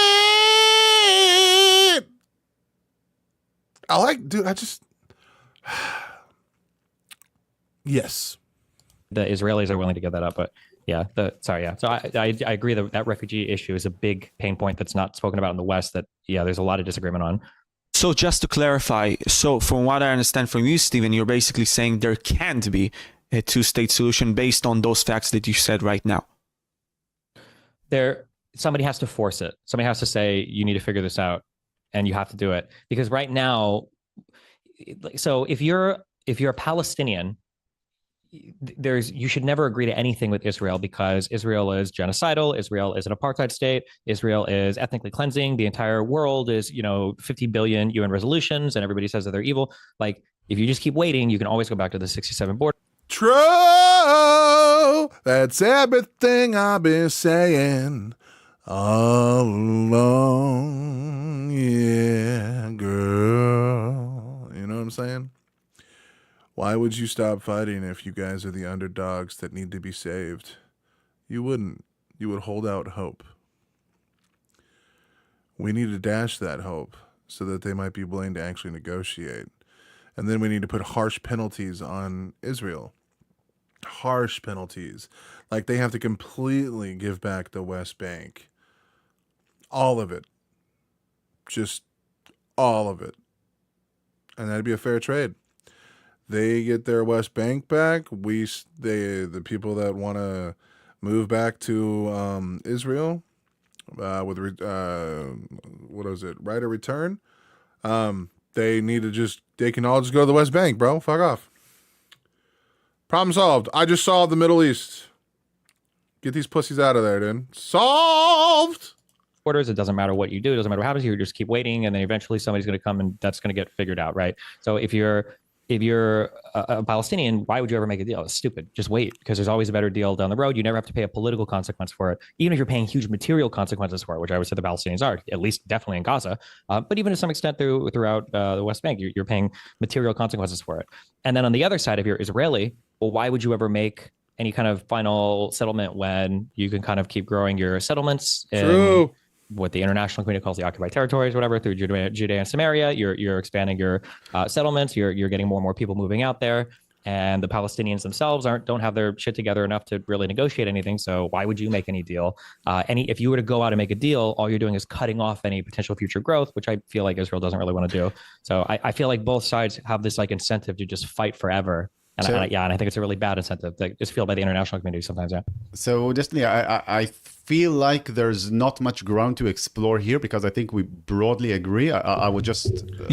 I got a better chance winning the lottery and dating a model. Hell yeah, dude. Agree on expanding on the settlers that we want willingly to do, no matter what. That's not what he said. So clarify, please, Stephen. That the settlers say that. What do you mean by that? Or no, what you said about the settlers. That's what I meant. Because I think that Israel enjoys the further expansion and more people moving into the West Bank. Like, I think when Oslo 1 was done, I want to say there's like 100,000 settlers, and I think now you guys are up to like 700,000. And I feel like there's two different types of settlers. I feel like you have. This might be offensive, but I call them the fucking crazy people, which are like Navik, it's called in Hebrew. Shiloh. They're the ones that like live out there, that are like in a caravan on the top of the hill. Maybe, yeah. And then you have like I feel like the majority of the settlers in the West Bank or Judean Samaria are like it's like cheap housing and they're all near the Green Line, which I don't even think the Palestinians care about. Like if you were to renegotiate, you do land swaps or whatever, the majority of them can be kind of like, fine, that land could go to Israel, just give us other concessions or whatever. Yes, But yeah. Can I try to put some context into these broad terms, right? Sure. There's about, you're right, there's about 700,000, I think, at least, but almost all of them, like 80 to 90%, are in what you call the Green Line. yeah. So you have like the Gush Etzion, Modi'in Elit, Ma'ale Adumim, places like Ariel. Places like East Jerusalem has like 200,000 Jews, and they're counted also as settlers, right, into that 700,000 figure. So if you're really looking into it, you see that there's about 80 to 90% of the Jews living in Judea and Samaria. The 67 lines are essentially living in the what's called the large settlement blocks. And these blocks have never even been on the table. I mean, even if you go back to the Clinton parameters or the thing with Olmert and all these deals, these places were never on the table. So I don't, this is not necessarily a blank defense of all settlements, right? Because there are settlements that are illegal even according to Israel, but you have 80 to 90% of the people living in these huge population blocks who are very close to the green lines and that have actually not been. Don't defend the settlements, man. Don't do it. You don't need to encroach further and further, man. You don't need to. Just chill. You don't need to expand. It's all good, dude. Arab cities before, let's just put it like that. Mm-hmm. Yeah, I think, yeah, I think that's largely fair to say. But how dumb of Israel, knowing that it's this contested territory, to continue to have more and more and more people. Like the problem is, it feels so much more intractable. And then the settlements that are deeper in, they do grow, and the outposts do happen, and these expand. I wish I remember the name. I think it was the name of the report is of a woman, but there was an investigation under the Sharon government, and I think Ariel Sharon was a huge proponent of we should just completely leave both of these places. When the withdrawal happened in 2005 from the Gaza Strip, there were a few settlements that were taken out of the West Bank, and I think he wanted everything out of the West Bank. But there was still expansion that was going on. And I think like your Bet Salems and people on the left like to blame Sharon, and they funded all these crazy outposts and settlers. But I think what the report ended up finding was, despite from the top government forces and Sharon and people saying like we're not doing this, like these people that were moving into these like deeper settlements were finding ways to funnel money from the government and to take money from other areas, and they were getting help from other people that were like, yeah, we're going to do this or whatever. But it wasn't like a government driven thing. So it feels like that problem is getting more and more intractable, and what's the off ramp, like, because it feels like both. Like on the Israeli side, I just don't see, it doesn't look like a good faith effort, right? The Palestinians will say, through Oslo 1 into the Second Intifada into now, well, look, the Jewish people, they're not a partner for peace. And I think Israelis can rightfully point back, and it's like, Arafat never told you guys to stop blowing each other up and killing us. And, you guys aren't doing anything to make the situation even any better. And I think there's some validity there. But I think Israel has the capacity to force a peace on the region, but it's just, I view Israel as a relatively opportunistic country where if it sees that it can take more, it will keep kind of moving in that direction. That's the feeling I have. Yeah. I feel like the West Bank is a great example of that. Yeah. Two points that I would like to bring up here. Mm-hmm. The first one is that you literally brought up of course, the counter example of what happens when you evict settlements in 2005, right? You get essentially, when you leave an area, there is no real interest to keep the army there. And once you live with the army, then you get basically a hostile state right next to you, as a la Gaza. But in addition, I would say that the settlers,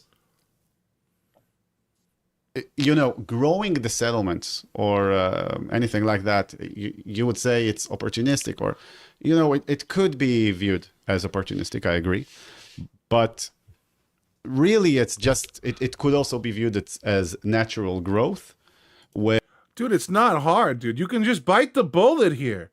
If the war continues, you can create more settlements. This isn't a hard bullet to bite. Like, why does everyone try to save face in conversation?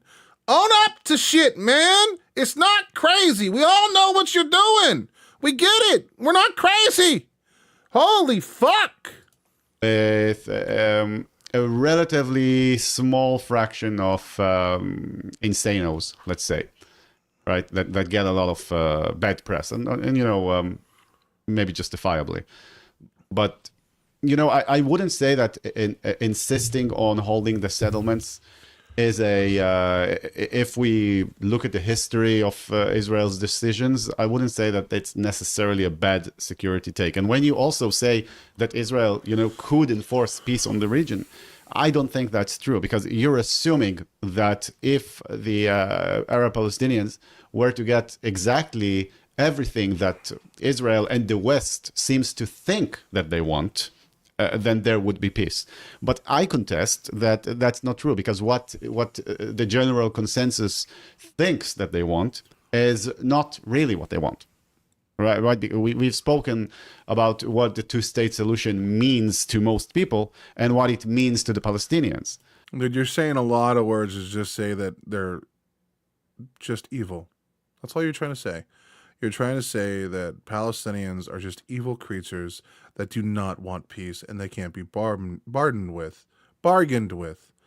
And he's trying to help you not say such ridiculous shit.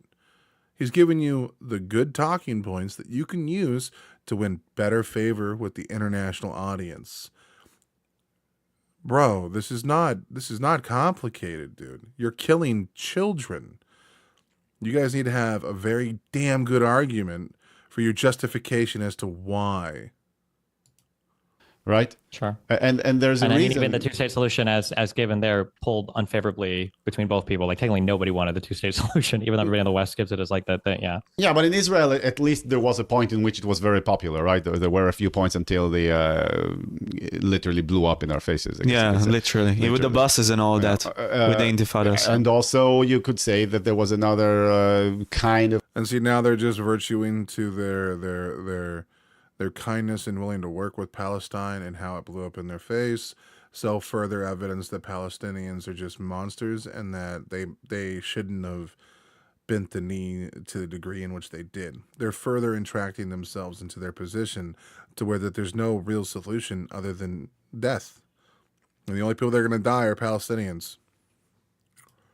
Kind of a pilot in 2005 disengagement plan, and that blew up in our faces even worse, right? Yeah. So Gaza, yeah. Hamas.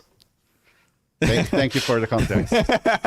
So I would say that when you say that Israel could enforce a peace, I mean, it could enforce a peace in the same way that it enforced the 2005 disengagement. But, you know, you enforce a peace for a couple of years and then you would have a whole new other problem to deal with. So it seems to me that, you know, I'm not saying that I have the solution. I'm just being a good philosopher and pointing out the problems in yours. Yeah, I understand what you're saying, but it's one of those things to where, like, there has to be, for peace in this region, it feels like there needs to be a grand overture of somebody doing what feels impossible, and things feel impossible until The peace would come at a sacrifice. The sacrifice would be what Palestinians want, which is right of return. And then the sacrifice would be that Israel needs to stop its movement and withdraw from the West Bank and give back Gaza entirely.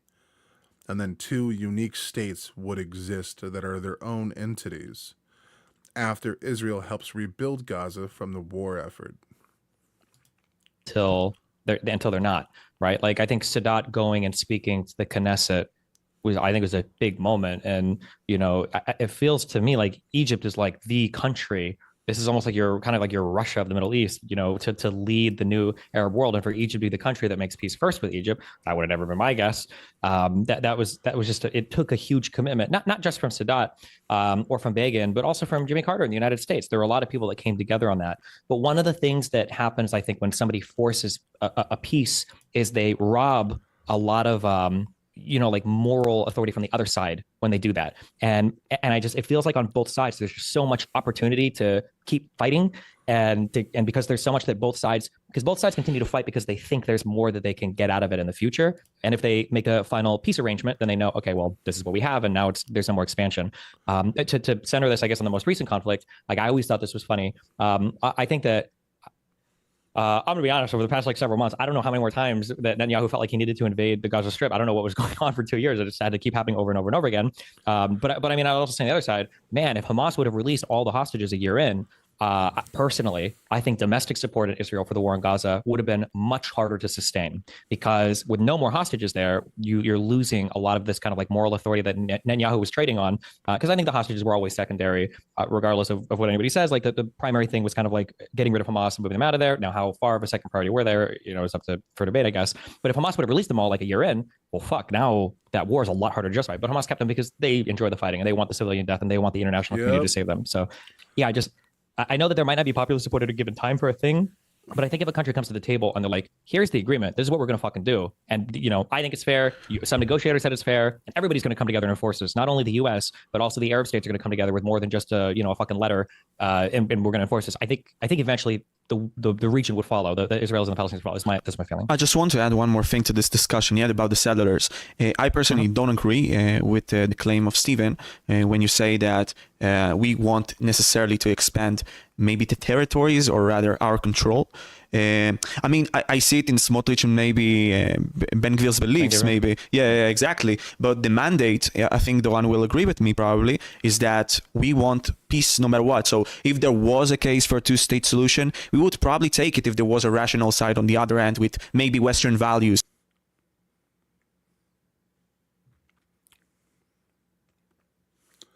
When you phrase it that way, you will never have peace. You're part of the problem. When there's a rational actor on the other side, what are you inferring there? We can say that, and we will have proper peace, and they would live in prosperity, and we don't give a fuck, to be honest. And you could just have Jews live in their country, and nobody would care, right? Yes, exactly. But I would actually like to come back to what Destiny started his discussion with, because I don't want to get distracted. You had kind of 2 points there. The first point was you spoke about the overtures, like what Sadat did. I think it was a pretty good example to back your claim. And again, with the hypothetical of Hamas maybe releasing the hostages and kind of robbing some of the legitimacy of the war, some of it, not all of it. So what I would say to that is that there's a difference in the stakes that are involved, right? I mean, Sadat taking the risk with Israel, you're not putting the entirety of Egypt and its population in danger of essentially genocide, right? Whereas with Israel, it could very much spell just that. I mean, imagine a unilateral withdrawal from the West Bank, the same as was done from Gaza. And you have basically Gaza on steroids within 15 years. And I don't think that there's I think... Then you guys shouldn't have fucking tried to take the land, asshole! You deal with the consequences of your actions, motherfucker! What the fuck? It's called a hard peace treaty. It's not going to be good for everybody. People are going to pay prices. Oh my God. Well, what does he think is going to happen? Everything works in Israel's way? No. Even you wouldn't say that there's an extremely low probability of that happening, right? So that the stakes are just not the same. So, but I do think you brought up a fair point, but I think that for that reason, the comparison is somewhat lacking. And then you're saying, actually, real quick on that point, I actually feel I agree with you in the short term, but I feel the opposite in the long term. I feel like in the long term, the scary thing is eventually the kind of the Western-backed Arab leaders won't be able to hold their population back anymore if the Palestinian-Israeli conflict continues to be protracted. True. And that continuing to kind of kick the can down the road is what's going to lead to this huge uprising. Whereas if there was some agreement in place, I think we can all agree, again, regardless of even what the Arab citizens feel, most people are Saudi Arabians are happy to be in Saudi Arabia, the Gulf states, people in Qatar and the UAE, and even in Egypt, these are relatively happy people that probably don't want to see the whole Middle East evolve into a crazy, holy geographic war or whatever. I think most people are fairly happy. And the idea that they would be so keen to look for a fight, I think that they would police their own a bit more if they saw like the Palestinians starting to get wild after an agreement had been made. Is the feeling that I have. Whereas right now, yeah, if it keeps getting, kicked down the road over and over and over again, who's to say that the next October 7th or the next terrorist attack or whatever, wouldn't involve some kind of uprising from surrounding Arabs or from all the Arabs even living in Israel. Yeah. True. Especially with the bad publicity that Israel constantly gets. Hamas wants them to kill people, innocent people. Hamas wants that. There's a reason why Hamas fights primarily in civilian attire. Hamas uses civilian shields. They plant their bases under hospitals, churches, mosques. They maximize death as much as possible. But why? Because it's an effective form of propaganda to say how evil Israel is. And it's worked. People buy it wholesale, especially here in the West, where they'll say that Israel only cares about killing children. Before the war even started, we were calling Gaza an open-air prison. And by doing all of these things, we could radicalize other countries in the surrounding areas to lead into a more dramatic attack. Your short-sightedness in this view is what the issue is. Not having the West Bank might be a detriment to Israel, but the amount of publicity it can garner would be instrumental to long-lasting peace in the Middle East. You give up things when they're hard to give up for a reason. Yes, so 2 points on that.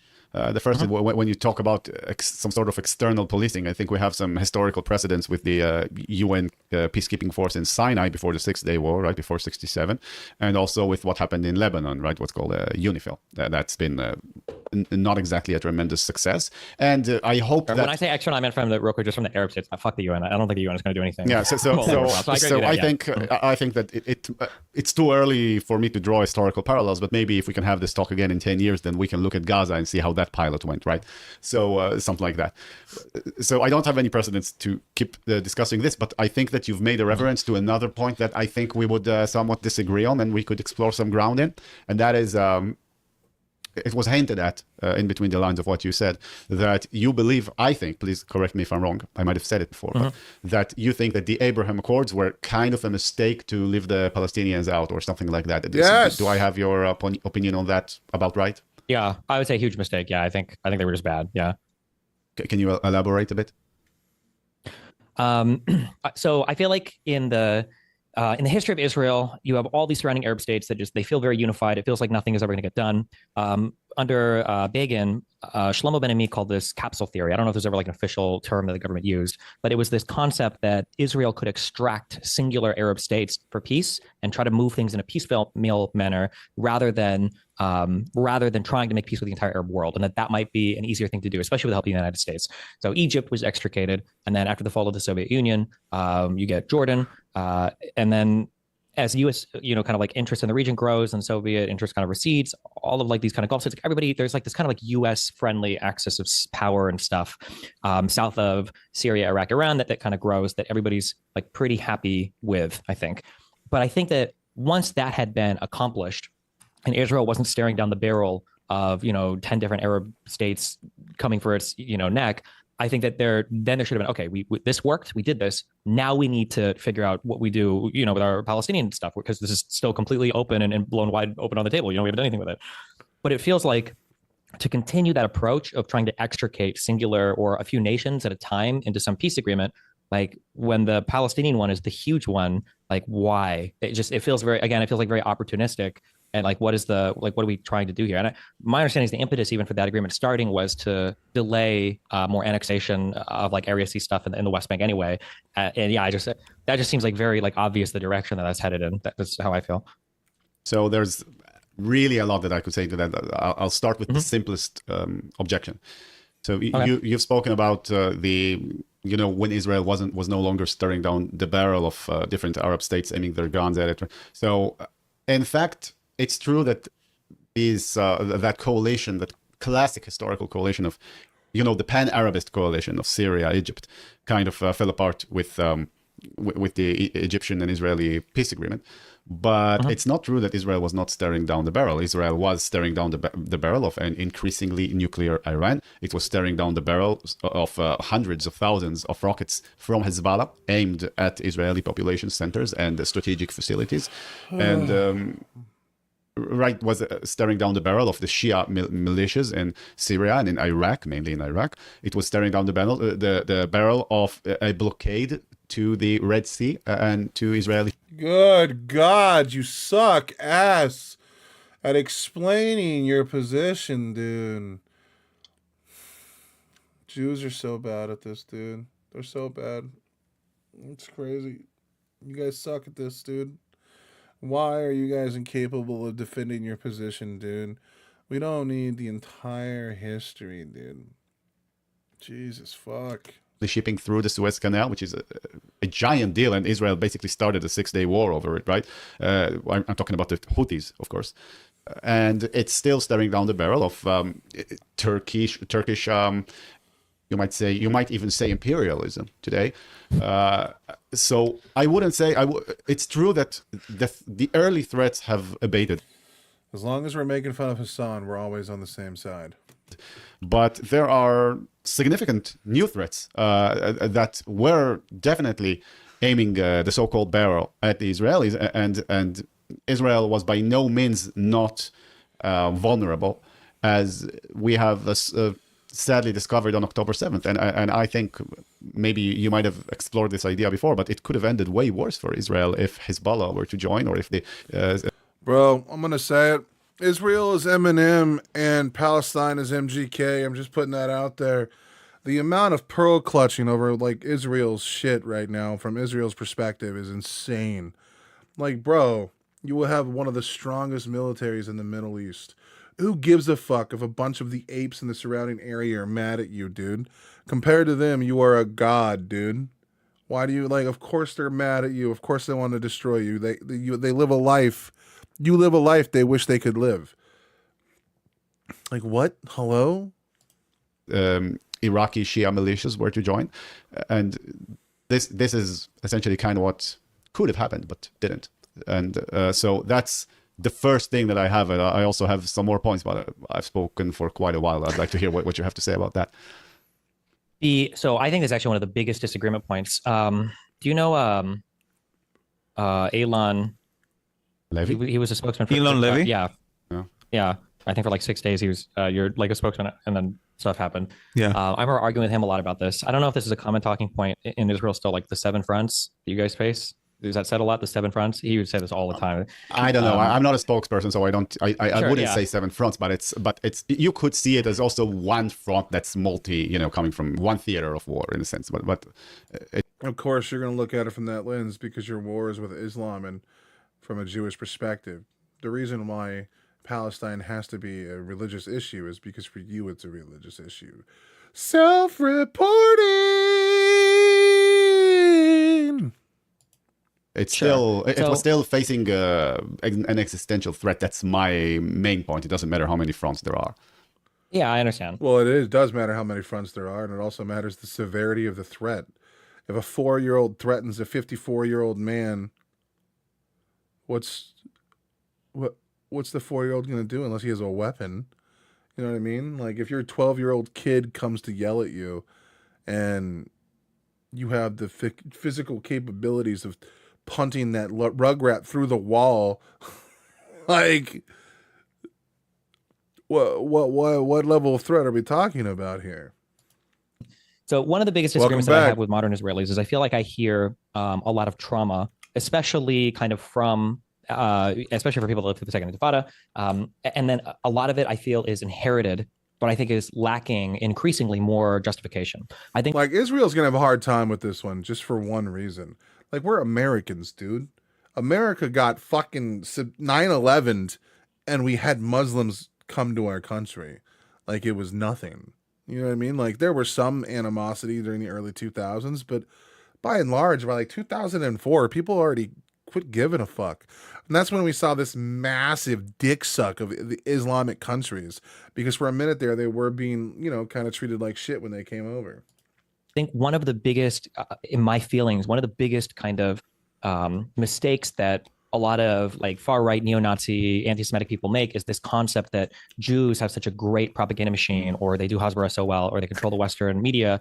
And I feel like more what happened is, we say Gen X and the baby boomers, that in the older generations, Israel, for whatever you think about it, is an inspiring story. Country shows up, ragtag group of people want to go, make some land in a place that, despite being God's holy land, is kind of shitty land. There's not much to do. They got to cultivate it. There's a whole bunch of stuff they got to bring in water from the north. There's a whole bunch of work that has to go into making Israel inhabitable.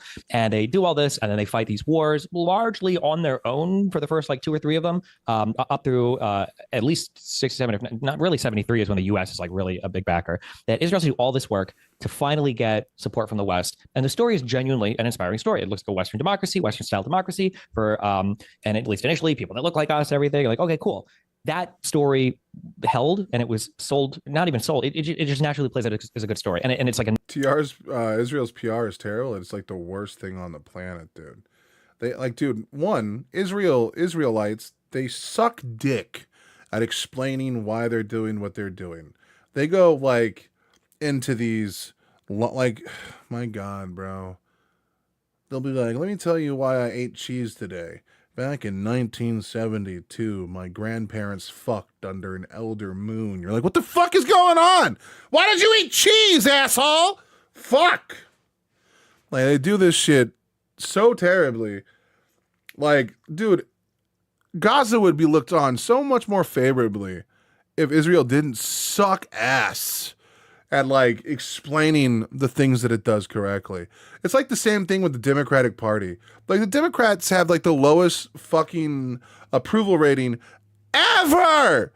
Meanwhile, if you ask like a modern Democrat or a modern liberal, like what has happened in the last 20 years? Like, nothing. Life's gotten worse. America bad. Capitalism bad. And you're like, oh, that's crazy, because in the last 20 fucking years, we gave gay people the right to get married, dude. What? Like, in the last 20 years, we have moved the pendulum to where the fact that women now are making more money on average than men. More women are completing school. And you know what we did, the way we did that? Through like reinforcing like sociology fucking lessons in our everyday fucking lives and putting it through our culture, dude. Like, we have massively changed our government in the last 20 years. But people will be like, all we do is nothing, bro. The rich get richer, the poor get poorer, bro. What's the point of voting, bro? Democrats don't do it because they have a terrible PR team. Because for the longest time, all we did was talk shit about America, dude. Or we talk shit about every aspect of our country. We would never take any pride in the shit that we did. It was like we just gave that to the right. We said, you know what? If you're ever pride in your country or happy with the thing that happened, you're Republican. And we pushed all those people away, and we just became the people that are like, oh, fuck capitalism, man. Fuck corporatism. Like, we just turned our entire party in a bunch of crying, babbling bitches that compared nothing to the real world. Yeah, girls are outperforming boys at schools here too. Well, yeah. It's the West, baby. Y'all gonna follow, dude. Natural, point that the Western world, the first world, aligns on against the second world, against the Soviets, everything else. After the fall of the Iron Curtain, after the Soviet Union goes away, after Israel is successful in making peace with parts of the Arab world, I think that Israel carries with it this concept that they're still kind of like stuck in this world of existential threats constantly, but nobody in the West from the younger generations sees it anymore. For people that are maybe, 45, 50 years older, they still see Israel as kind of this underdog that fought its way to survival. But for people my age and younger, when they think of Israel in the West, it's just like, oh, those are the people that bomb Palestinians all the time. And that's it. And yes. Be like, well, that's those people that bomb Palestinians all the time. And you going, well, back in 1947, we purchased the land this way, and then these people got mad at us and tried to kill us. And, remember, they're monsters because they tried to kill us. Like, what are we doing? Bro, time is linear, bro. You can't even, like, dude, kids these days don't even know who Harry Potter is, dude. Let that sink in. Kids today growing up don't know about Star Wars. I don't know about Harry Potter, bro. Bruv. Generations are different, man.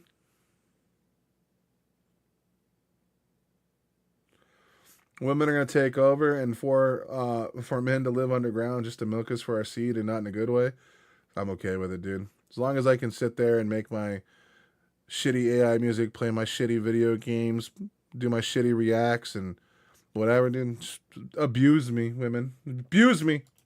I think that Laugh at the size of my dick. I think there's more truth to that than that Israel is facing a constant existential threat. But regardless of where the truth is, I think Israel it behooves Israel to understand that as much as Israel might say, you know, oh Kids think Friends is the best sitcom ever. How wrong are they? Oh, they're very wrong, dude. It goes to Scrubs. my God, I we're concur. fighting seven fronts, or we're fighting all the existential threat. You know, in the early days of the Yom Kippur War, I think it was Moshe Dayan, True. because Golda Meir, I think, was still there for 73, right? Yep. Was they It was Moshe was it? Dayan who said it was the fall of the third temple. Is yeah, the that what third you're temple's referring? fallen. Yeah, we have to start fucking nuking motherfuckers, okay? Because this shit is over. To go from that to Netanyahu is, I don't even want to say the luckiest man in the world. To go from that to Nasrallah is dead. You know, Ismail Haniyeh, every single Hamas leader is dead, no matter where they are, whether they're in Syria, whether they're in Qatar. Every single apparently device with a fucking battery in it in southern Lebanon is exploding. I love lady scrubs. What is lady scrubs? Or what they look like on a lady? Because, yes, dude. Young Will Berry watching fucking Dr. Elliot walk down the halls of Scrubs. My God. You know, in Hezbollah hands. You know, the Houthis are getting bombed by fucking everybody to basically knock down every single enemy in the region, right? But that's after a successful war. You skip The blonde, yeah, dude, Dr. Elliot. My God. You know, she's the voice actress that plays Beth in Rick and Morty, right? the first year, which is kind of important, right? Sure, I know, but I'm just saying that like Israel basically beat up like everybody. Whether it was like for Iran to get bombed, like it's hard to look at that and go, wow, Israel is this underdog that's getting, you know, super Yeah. screwed up in the Middle East, and they might be destroyed at any time, especially when, you know, for the first time, I think it's meaningful, when Iran was going to bomb, and, you know, did attempt to bomb it, and did, I think in one or two areas, you know, a couple of missiles fell, bomb Israel. You get other states, you know, like Jordan intercepting missiles and helping. That feeling to me isn't like, and maybe it's easier for me to say in the West, but that's not like the existential dread feeling. I don't think Israel can sell that to the rest of the world anymore. Something has to change there, because it doesn't look like it's a fair fight, right? It looks like Israel kind of beat the shit out of everybody. So you know, I'm not trying. I'm not going to try to sell anything to the rest of the world. I'm going to try to sell it to you, right? Sure. You know, so here's the thing: we know both what strategic depth means, and when you have, it's true that once proper war broke up, I guess you could say, broke out, Israel kind of dominated. I like a few U.S. sitcoms, Frasier, Seinfeld, and Cheers. Please don't say your guys' British Office. That shit was terrible.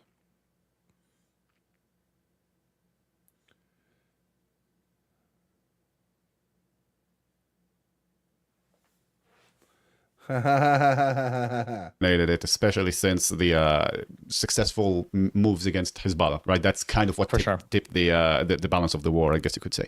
And then it, of course, allowed the war with Iran and etc.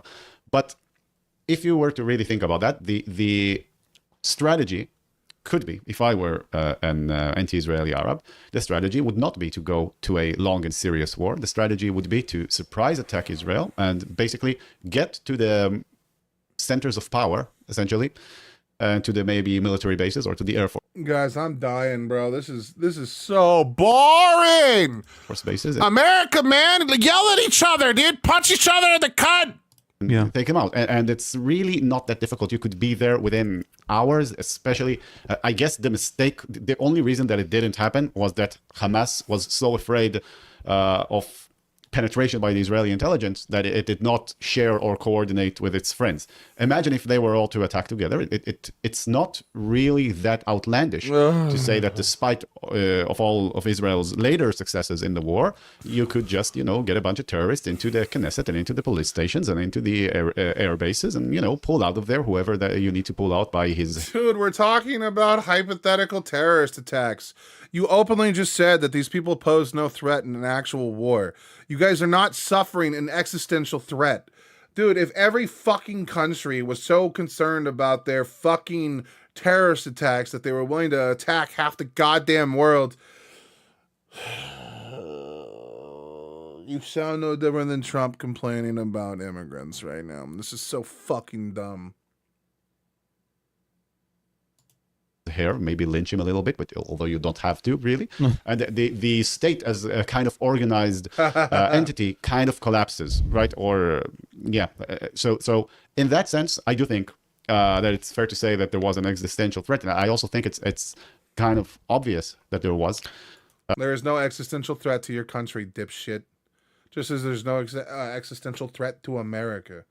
Sophie's choice.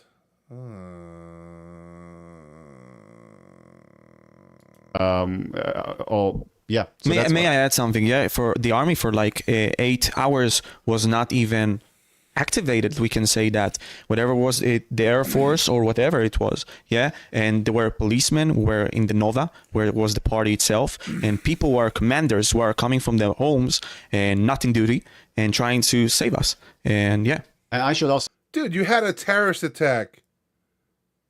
There's no way to like that just happens. Like what are we doing, man? add, Destiny, that if you read Mohammed Deif's declaration, Mohammed Deif is the the head of the military wing of Hamas in Gaza. who was killed? Was right. Yeah, Yeah, it was. Yeah. So when you read his statement on the outbreak of Tufan al-Aqsa, right, the operation, 7th of October, it's basically a call for all of the surrounding affiliated factions, let's say, to join in, because now is the chance. And that's what they were probably aiming for. I mean, that's what they were hoping for. Okay. So October 7th was an existential threat to the entire country of Israel. Like, the people that did October 7th was going to destroy the government. Like, it posed a threat to the entire democracy that you guys are setting up out there. Is that or whatever your version of democracy is? Like, is that what you're saying? That at one terrorist attack, that was going to end your country? No. You weren't facing an existential threat. You faced a terrorist attack. And people need to pay a price for that terrorist attack, but you can't use that as a justification saying that, like, you're on the verge of being destroyed, because you're not. What the fuck? What the? You have all the power here, man! Right, and it's not something that could not have happened. So I just wanted to put that on the table when you talk about, minimizing a threat and saying how strong Israel is. I agree with you, and I'm actually, of course, quite pleased with that, and that's a great achievement by the Israeli intelligence and army. But at the same time, it could have ended way differently. And when you have a country as small, Yeah, but it wouldn't have ended so badly that your entire country was completely destroyed. More people could have died. But that's not how we rate things. If we're going to worry about just the rate of death, then we're going to worry about the rate of death that happened to the children in Gaza that you bombed. You can't use the justification for war and say that the rate of death isn't like the be-all, end-all of the equation, because it's not. The amount of people that die is irrelevant from the actual case on whether or not they're operating in good faith under wartime. Because there has been no clarification from the UN to say otherwise, other than from one branch within the UN, which is the humanitarian branch. But the UN hasn't actually sent it to their court to decide whether or not war crimes are being committed. And Netanyahu has just been summoned to court. He hasn't been, he's not actually guilty of a crime yet. I thought I'd be nice about the film Boxing, but at least halfway about the Turner life support machine. Is Israel, then really a surprise attack could be all that it takes. So that's just what I wanted to say about that.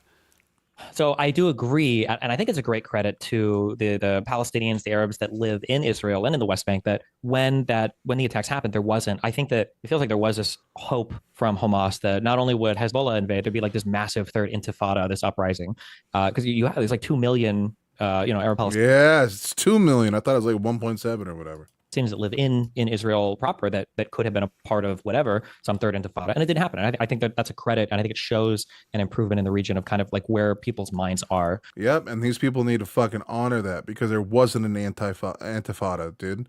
Like, the people that were living in Israel proper, the Palestinians, didn't rise up to join Hamas.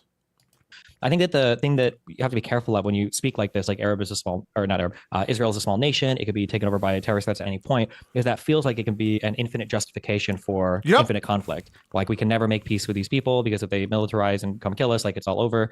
Like that, yeah, that just feels like an infinite justification for always having a protracted conflict. Well, Like, what is the off ramp? I guess. So, like, what do you see then as being like? I don't know. Well, I now, just see a problem, but you're right that it's a problem, that it's a justification for an endless conflict, but it also, it is what it is in a sense, right? So I don't know. No, but it is what it is, but you don't get to make that justification forever. Like, if your country is always on the threat of total annihilation, and like, despite your massive military advancements and your massive military apparatus and your massive support from the United States government, if you guys can't hold your fucking country together with all of that support, then you guys are inept and you shouldn't be running a country. No, I mean, you say, I don't have really a lot of what to respond to that, because it was kind of like an idealistic argument and not like a realistic one. I mean, your argument was basically, I don't like it.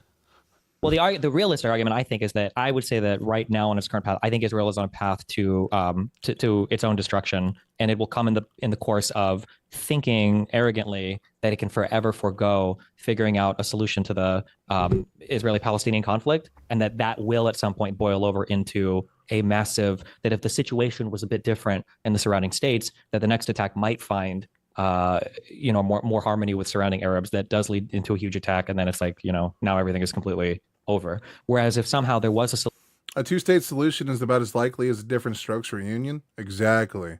Which is why we need to put as much pressure on the Palestinian people to accept a peace treaty, and then we can need to leave it up to Israel to fuck it up. And if that happens, then the Muslim nations can gather together and eradicate Israel, and we shouldn't help them. Like, if they're not, if Palestine agrees to the peace treaties and like says, hey man, no right of return, we're willing to settle, all we ask is that you leave the West Bank, that would put so much pressure on Israel. So much pressure on Israel. But they won't. Solution between Palestinians and Israelis that involves some kind of two-state thing, or whatever the final agreement is, the whole region looks significantly different. And now, like Iran's biggest fear, the biggest threat to people like Iran are a united Israel, a united everybody to the south, all the Gulf states, everything, because now they have no entry point at all into anything. And so much of the Arab world's grievances against Israel would kind of vanish if that problem got solved. But just keeping that open forever, it's just it's like a huge hole in the bottom of a boat that water's like always coming in on. And at some point, if it doesn't get solved and it goes on forever, I think that's only bad for Israel. I don't think. What you talking about, Willis? What you mean? Did I mute my stuff? That's pretty self-explanatory, no? Like, if we continue the war effort, or if they continue the war effort as it is now, the PR or the public relations for Israel is going to severely diminish. Oh, you guys are talking about the show, okay? That ever magically gets better. The only magic that will happen is Israel blowing up. That's what I feel.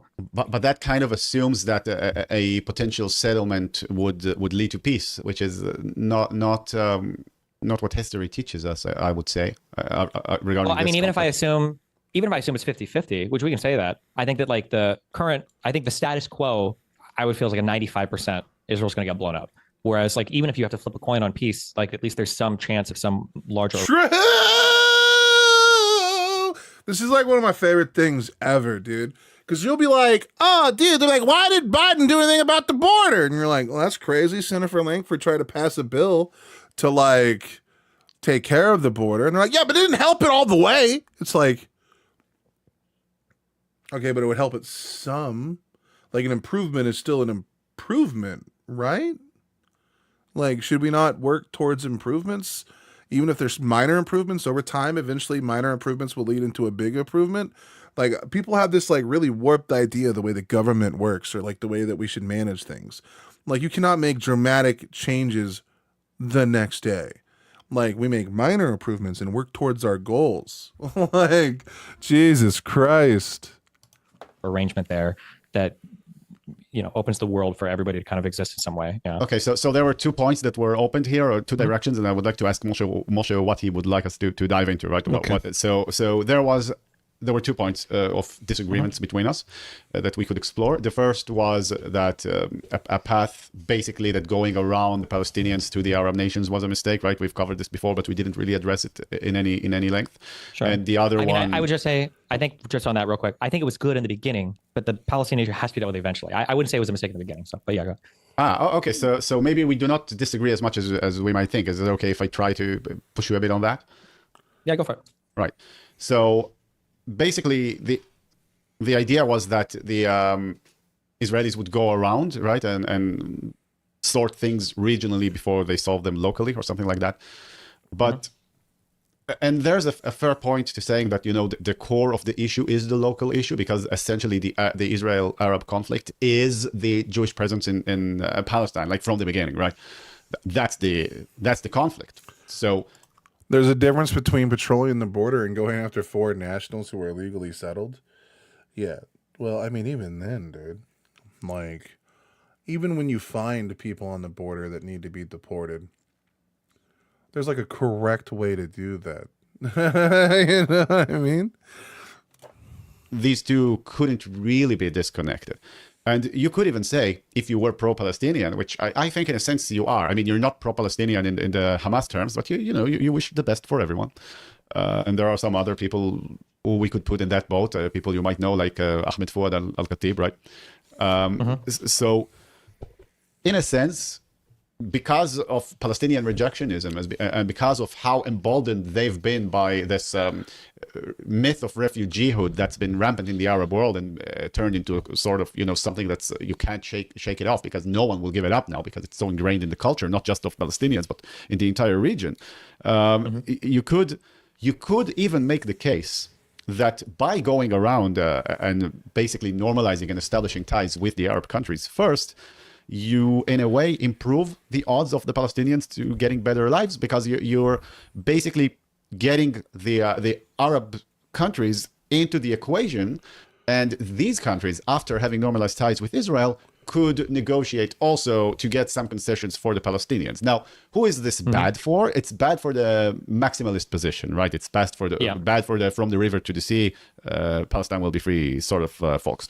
But I think in general terms, in what we would call moderate terms, you could even say that this was actually good for the Palestinians in a sense. It might turn out to be. And as for the why go around, because essentially there's been many years of being stuck in the same place, with Oslo and the disengagement and the things in between with Barak and Olmert. So I wouldn't say that I would say that the Abraham Accords could very well be a significant step in a long historic process that would eventually might lead to some de-radicalized Palestinian autonomy. I don't know if it's possible, but if it is possible, it looks like that's the way. What do you think about that? So I agree with you in theory, but the thing never happened is the issue. It's like, I'm going to get shredded at the gym. I'm going to buy protein. I'm going to get running shoes. I'm going to get workout clothes. I'm going to get a gym membership and do everything, but then never go to the gym. And it's like, okay, well, you're not going to get ripped that way. You're just getting all the stuff. I think that there's but what if your shirt could tell you to get ripped? Saudi Arabia is not an inanimate object. I agree, but Saudi Arabia is not going to go to the Palestinians and tell them to give up their cause, right? That's not going to happen. It has to they be. might. They can build maybe another UAE on that place. Something along those lines. That's a whole other thing. I think Saudi Arabia is about as friendly as you can be, I think, to the United States and Israeli interests without completely being like part of the country. I think the issue is just that I agree that Israel's created conditions that would allow it to force like a big peaceful arrangement between Israelis and Palestinians, but they're not doing that. I think, again, I think it's a pain point that they prefer to keep open to just kind of push the issue further down the road to continue to, I would just say, expand settlements in the West Bank and indefinitely put off having a strong Palestinian state in its presence. Like, I agree with you that the conditions you can argue the conditions have been made that might even lead to a more favorable position, long-term peace between both sides, but nobody is like pushing for that to happen. It's just like being kept open is the feeling I have. Yeah, but you could also say that the loss of leverage on the Palestinian side could weaken the maximalist factions. I mean, you've said yourself before, and I agree with you, that the Palestinians really have no reason to stop with the maximalist position. But if the Israel normalizes with the Arab world, and if the Iranian axis is severely beaten and weakened, Oh my God, dude, I'm gonna blow my brains out. Why are you so like, Jesus Christ? then that could Why is everyone that has a conversation about this so boring? spell the possibility for How do people watch this shit all day on Hassan's stream?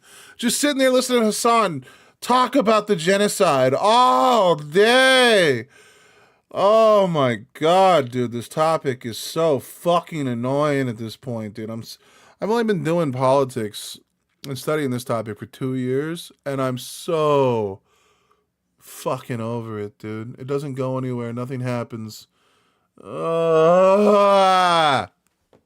or something new and exciting. So for that reason, I think that you characterizing Israel going around the Palestinians to the Arab states as some sort of mistake, I really think, I mean, it could turn out to be a mistake. Don't get me wrong. I'm not saying that I know the future, but I think that given what we know, I think it's really hard to claim that. Hey, just a second, Stephen, before you answer, that's the last talking point about this subject because we want to go. At least that would be fun if it was flinching assholes, man. To give me a pearl-clutching, soy fucked-out fucking lunatic over this boring, drab, fucking... How is this guy one of the biggest people in that country? Go to other subjects as well. So respond, Stephen. Yeah, I mean, I feel like if I were to hear that as a Palestinian, then in my mind, we have to do as much terrorism as possible because, yeah, the situation is getting increasingly desperate as more and more people are being extricated from the conflict. You got to consider, right, that the Palestinians of the 20th century were a people that were fighting alongside their Arab brothers that were telling them, from Cairo to Damascus to the capital of Jordan. I fucked up. Amman. That's it. Yeah, I was saying Alan. Amman. That all of their strong Arab brothers and everybody in the region was helping them fight this war, and they, we're going to get vengeance for the Nakba. We're going to come back. And we're going to, screw them up and figure everything out. And one by one, you're watching your allies evaporate and be replaced with the most worthless people ever. Like, well, how did I go from Egypt to fucking Iran? And how did I go from... Has Nikki been in at all today? She has not said a word, dude. She has not said a word. So I don't think so. Or she's been lurking. Syria to Hezbollah. And how did I go from Jordan to fucking Ansar Allah? What the fuck? Like, all of your allies now are gone. The only people who are helping you are the most extremist, crazy people in the universe. And the situation is getting increasingly desperate. And I don't know where that ever ends. We're like, okay, we are truly indeed like in a really dire state. Let's come together and make like a reasonable peace agreement. I don't know if that ever happens. It hasn't happened yet. Just finish. Yeah. You want me to wrap up? Yeah, you wrap it up because. Okay. So we have so much more to explore. But what I would say you really. Final word on that. We go to the next one. Yeah. Yeah. Really, what I would say is that this is. I mean, what you've described is almost by definition de-escalation, right? So October 7th doesn't feel like that feels like the most extreme attack. True, ever. but they've true, but they've had allies, right? Mm-hmm. And which they were hoping to achieve something with these allies, and they were disappointed. Mm-hmm. So what happens when you don't have allies? I mean, you've stated yourself earlier that part of what perpetuates the conflict is the involvement of the world, like of the international community. And I totally agree with you on that. But I think you don't put enough emphasis on, and I know that this is a subject that you're well acquainted with, the role of the Arab countries in basically creating the refugee problem, right? You've acknowledged it, I think, before. And once, you have the nations that created the problem in a sense, because really the Palestine issue could have been a non-issue if the Arab countries, the other Arab countries, would have accepted defeat in 48, right? There would be. I'm done, dude. I'm done. This guy is fucking boring, dude. Not even Destiny can save this debate. Jesus Christ. What a stupid fucking conversation. How boring is that shit? Give me the fucking... Give me some of the fucking fire, man! There's at least one truth or dare in many reactors' favorites so far. Alright, let's watch this one. And then after this, I'm going to have to get off stream, start doing some Buy Me a Coffee reacts. It's old Romaine Axia. Alive. Sure, you could bet legal and secure with Play Now. Or bet on our illegal. Ugh. I reacted to Romaine's video last night, the original, and then I'm gonna do this one, and then I'm gonna put them together and make them kiss, and then the video will be uploaded sometime today. Let's see what you got, Romaine.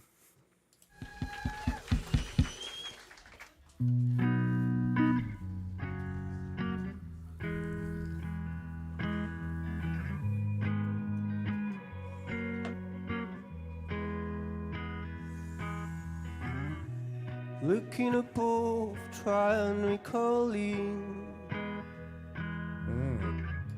a velvet sky wearing a better blue. We're moving in a haze, the clouds are falling. Dude, he's got such a fucking...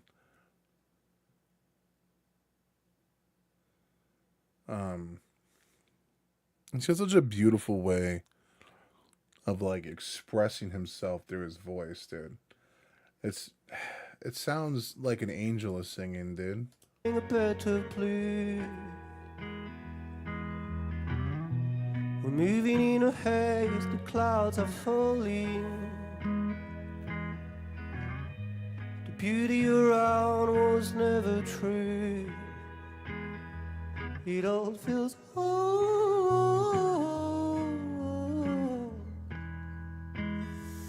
it all feels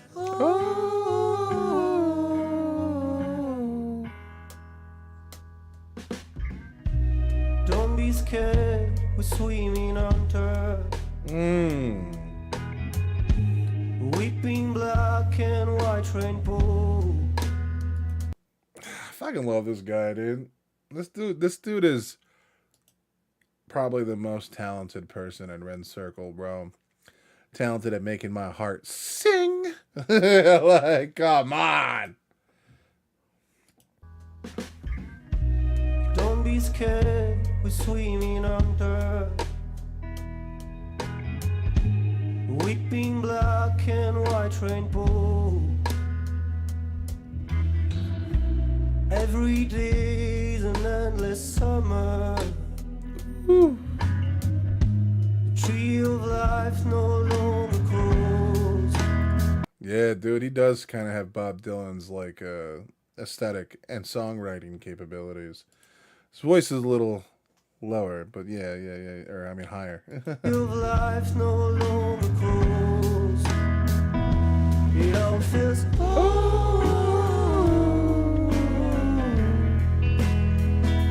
it all feels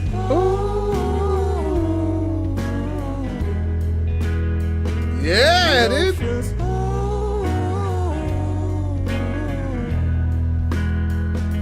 it all feels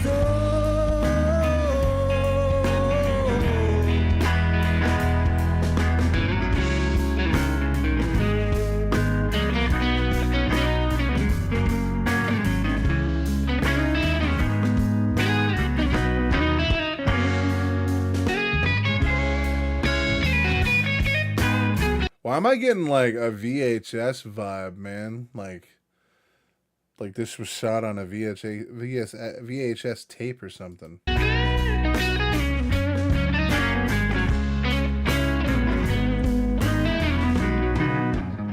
I can barely see shit, dude. Looking up, will still remember countless burning memories. Rays of hope are coming after fireworks and symphony. Oh yeah, here we go, daddy shit. Fireworks and symphony. Love is born. Yeah. Love is born. Love is born. Love is born.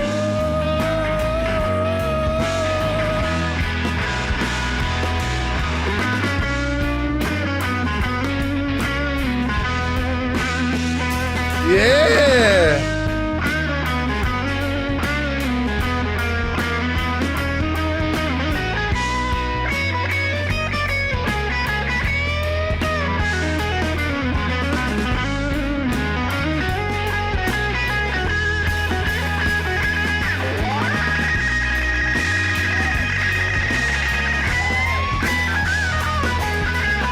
God damn, dude. Chill, dude.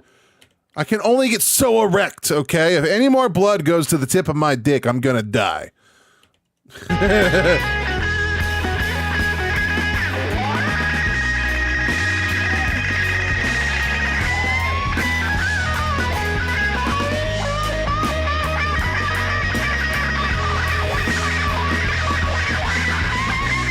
My dude looks possessed right now, dude. He's feeling the spirit, dude.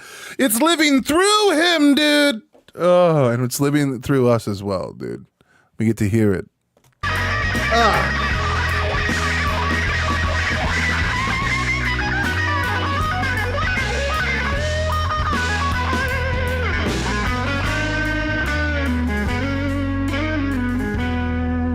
American woman. Sorry. It all feels Oh, hell yeah. It all feels One more time. It all feels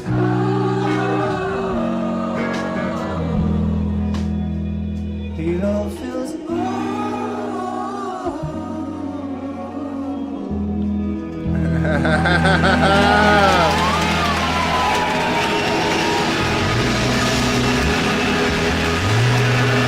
Of course, the drummer is shirtless, bro. Of course he is, bro. Of course he is.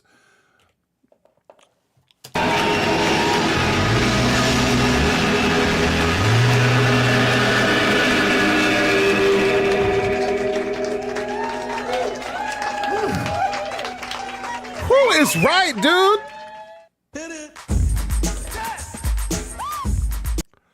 You can definitely see how much this motherfucker loves to play, bro.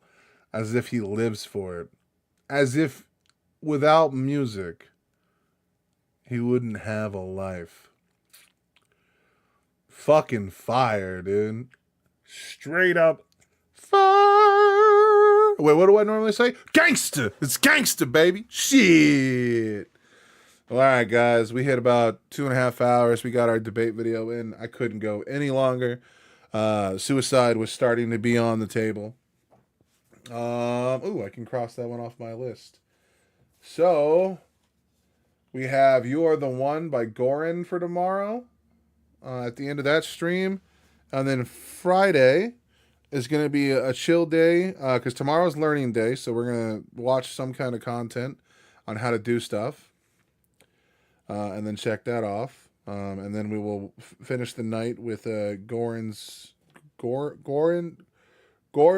Kindles, You Are the One. And then Friday, we're going to pretty much just hang out, talk, go over comments, and you guys can request stuff, and I'll do whatever's left on the Buy Me a Coffee.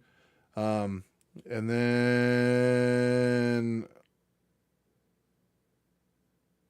I will upload Romaine's video today.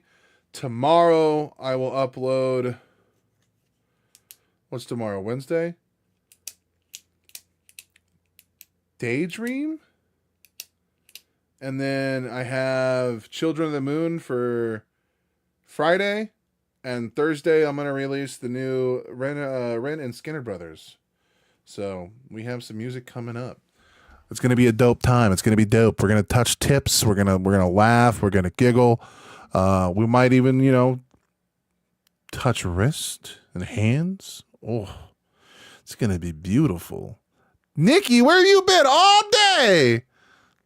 You know I'm there, homies. Dude. Nikki joins in right as we're ending. Damn, girl. Well, don't worry. The song we react, like, it was all politics other than one song. Politics sucked ass. Song was dope. That video will be live today. All right, guys. I fucking love you. Be safe. Party hard. Oh, shit. We even got Eric. What's up, baby? Sheesh. All right. You guys have a good time. I've been helping Jeff empty his storage unit. No, well, at least you're doing something super productive and awesome. You know what I mean? I'm glad you're helping your people. I've been here playing League with you in the background. Oh, shit. Oh, did you hear me losing my mind over that fucking Israel-Palestine debate? God, dude, it's so boring.